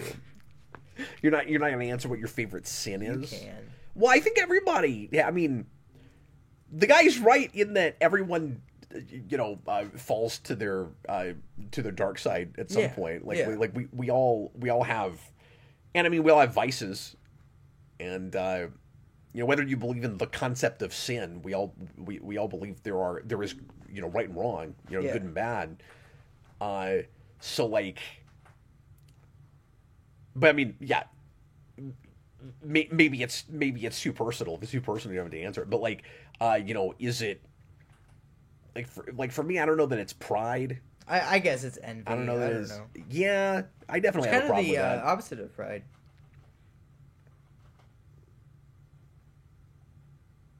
Kind of, yeah, sure. Bob the Hun, $5 super chat, and thanks again for requesting this. I'm really liking this special request thing. Yeah. We're definitely going to keep doing this. 2 questions. Was the ending spoiled for Jason? No. The ending, everybody keeps asking that. The ending was not spoiled for Jason, and like I said at the start, Jason didn't even know what kind of thing he was getting himself into with this, which in retrospect, I should have maybe warned him a little bit. Yeah, you didn't tell me anything. I didn't remember a ton about this myself. So, okay. Well, that makes sense. So I haven't mentioned this yet, but I always mix. I won't do this anymore now that we've spent some time on this. But I always used to mix up this movie and 12 Monkeys because they're both Brad Pitt, and this is the movie Brad Pitt makes immediately after this. And I read this today. Apparently, they ran up against shooting schedules, and he started filming 12 Monkeys like 50 days after this, which is crazy. But that, and I think that also has Bruce Willis in it, and that's more of a science fiction thing, but it's also a dark and gritty movie that I remember really liking. I think I did have a request for that at one point, I think. But anyway, he says, and did you talk about the obvious influences on the Batman? Yes, we did. Sorry if you already talked about both. Extensively, at length even. Yes.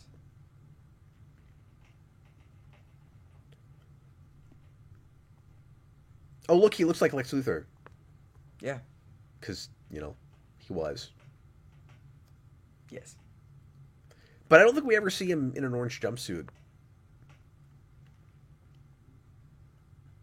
He's Lex Luthor. Superman Returns. Oh. Wrong! Interesting. Except that's not wrong. That's correct. Yeah, he's the Lex that yells wrong. Interesting. Still never seen that movie. I mean, you're not missing anything. Yeah, I mean, apparently it's just like really boring. And it's got a stalker Superman. It's got oh no. He kind of stalks Lois Lane. And it's And he carries a giant kryptonite mountain at the end. It's got Cyclops in it. Yes. I guess just because Bryan Singer made that. We need to keep watching the Cyclops show. The show with that actor in it. Oh, yeah, I haven't shown you the rest of that yet. Paradise. Yeah, because I watched the first episode, really liked it, but I need to watch more. I really like Paradise.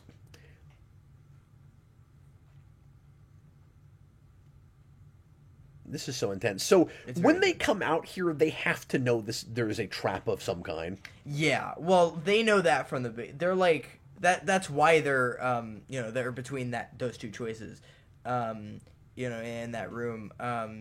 It's like, is it a trap? Oh boy, it is. Yeah, and it's like, well, what else are you gonna do? Like, Right. how are you gonna solve the rest of this? Yeah, well, that's their job, And it's just the very last thing you would have expected. yeah.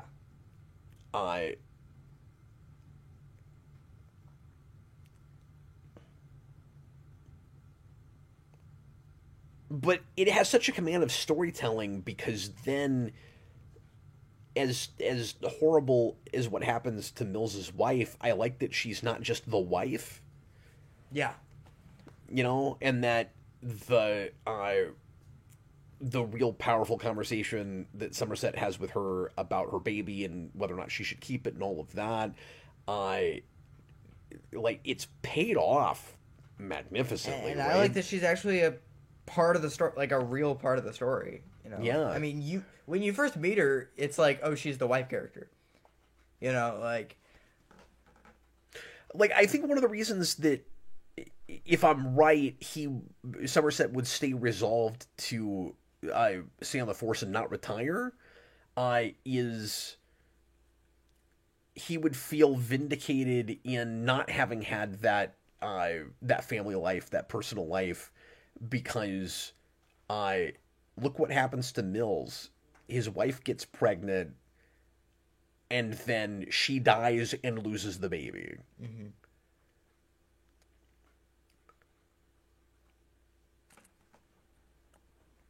And so it's both, I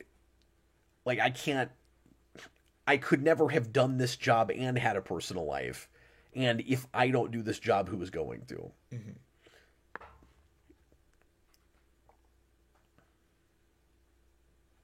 See,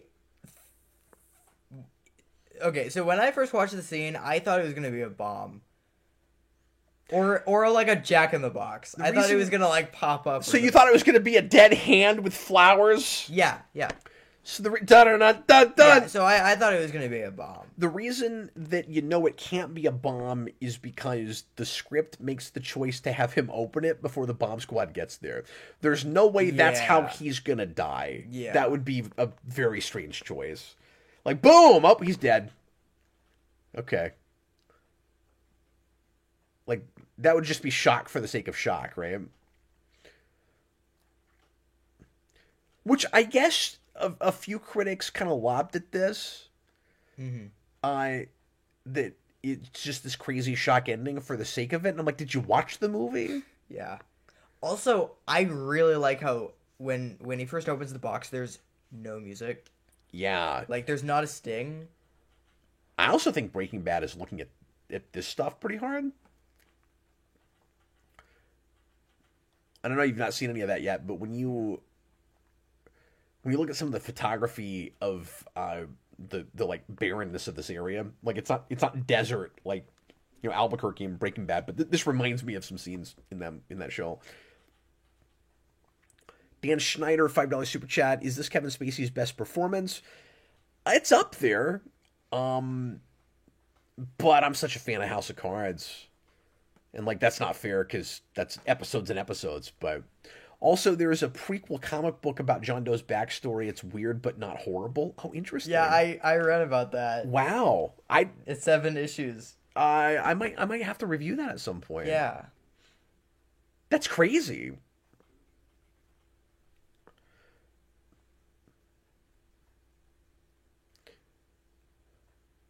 So I'm not saying that I'm disappointed this never happened, Jason. But I actually think you could have taken Somerset and done another movie. Maybe, yeah. After this. And it would have to be a real different kind of story. Mm-hmm. You'd still want it to be enough in the same vein, but, obviously you wouldn't want to do, too much of the same kind of thing again. You wouldn't want to just pair him up with some other younger partner. But... the like trying to retire and then coming to the end with this kind of tragic story where he's got to double down and keep doing what he's doing. You know what that reminds me of? It reminds me of Murder on the Orient Express. Yeah.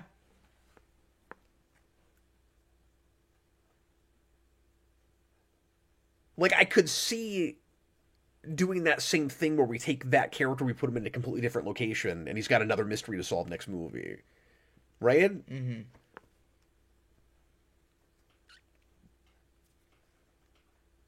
It would be called 8.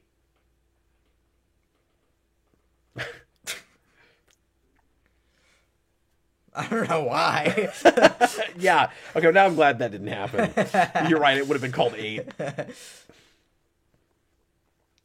Chewbacca's liver... Yeah, go ahead. Instead of the G, there would be an 8.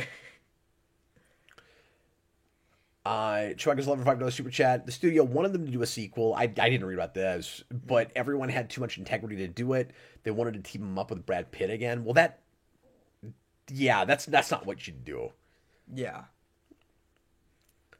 But I don't think it would have been lacking in integrity to let Somerset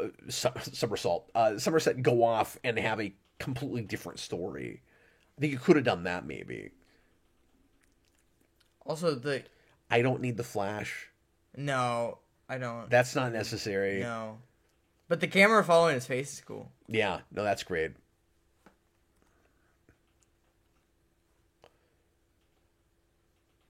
I love how, like I said earlier, how conflicted but yet how deliberate all of that is. Mm-hmm. He knows he's going to do it. The same way he knew he was going to kick down that door. Mm-hmm.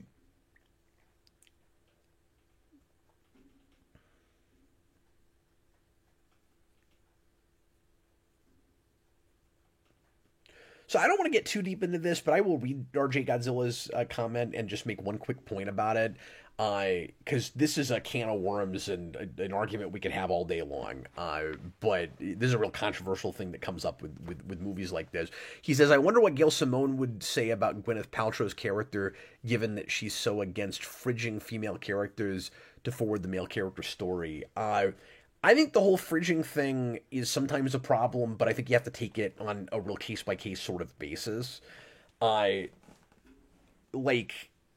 Supporting characters exist to support the protagonist, and never allowing a female character to die and progress narrative, and for that to be a... Sorry, I'm going to stop for a second and say, this may be one of the best examples of ending voiceover. Because I should hate that, and I don't. I think it's so necessary. Mm-hmm. And I don't think we even open with one. Like, there's no framing device, there's no bookend. Yeah. I shouldn't like it. Also, fun fact about that, Ernest Hemingway wrote 7 novels. Wow. Is that coincidence, or is that why? I think it's coincidence. That's pretty crazy. But that's the one thing I looked up. I was like, oh, wait.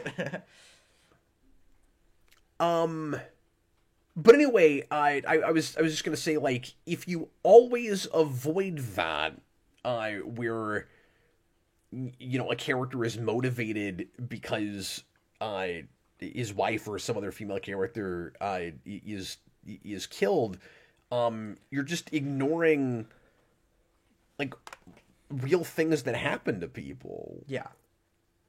Just for the sake of not looking sexist. And like, is it bad to do it the other way? Yeah, that's the thing. And that's what I've never understood about that. And also, I've seen that done in disingenuous kinds of ways, but just because a woman is in a story doesn't mean that the story is about her, or it has a story to tell about her. So I don't know, I don't know. I might get into trouble about this, but like I've never liked the fridging term really, because I think you got to take it case by case. I think it's bad to. Okay, now I'm talking about this. I think it's bad to make a blatant statement about what you can and can't do with certain kinds of characters. Mm-hmm. But anyway. And also a no, never mind. And then okay, great. I like the original script ending better, where Somerset shoots John Doe, paying off him never firing his gun once before. So we talked about that, but I didn't read that was originally supposed to be the ending. I read that the guy wrote this ending, and that there was an alternate ending that they storyboarded considering that, and that Morgan Freeman was pulling for that. But if that's what he actually wrote in the first place, I did not find that information in the 5 minutes of cursory research that I did right before this. Chewbacca's Lover says, your solo idea was also considered, but they didn't even want to do that. Well, that's all right if just nobody with this production was interested in more material with this, but...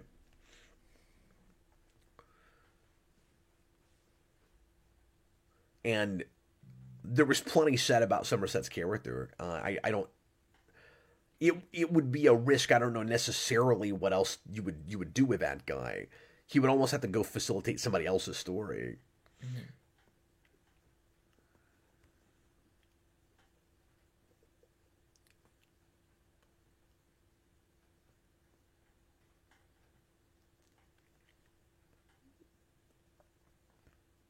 Well, Jason, that is officially the darkest thing that we've ever sat through together on camera. Yeah, I think so, yeah.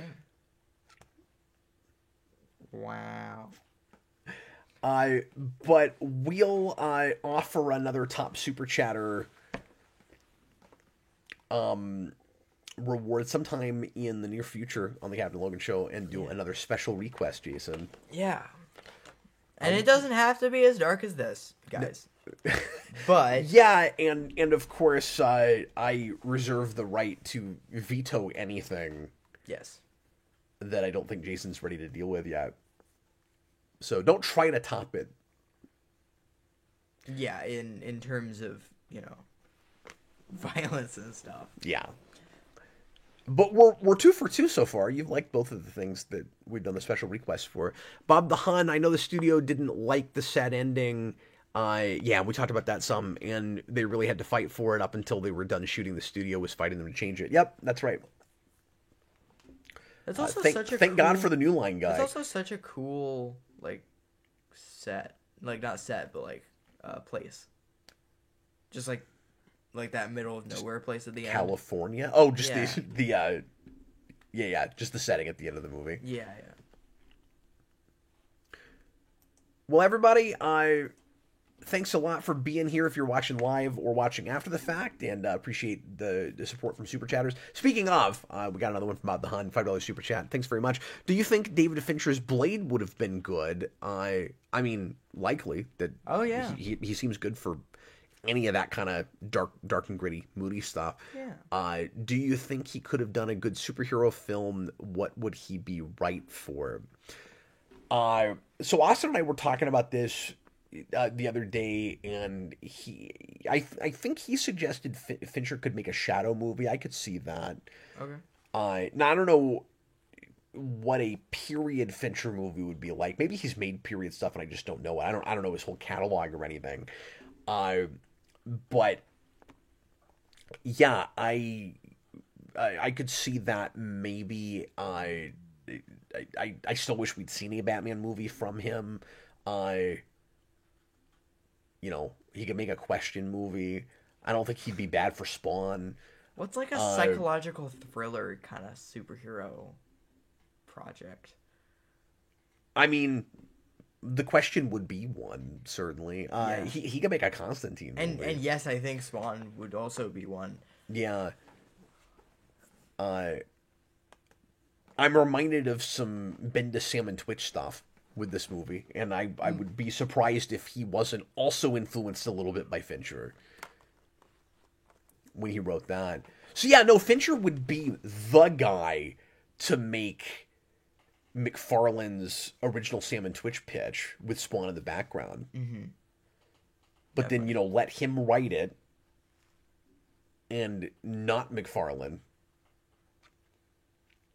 Let freaking Punisher this Max, guy. sure. Let this guy, the guy who wrote this film, Write a Sam and Twitch movie? Yeah, Absolutely. No, that'd be great.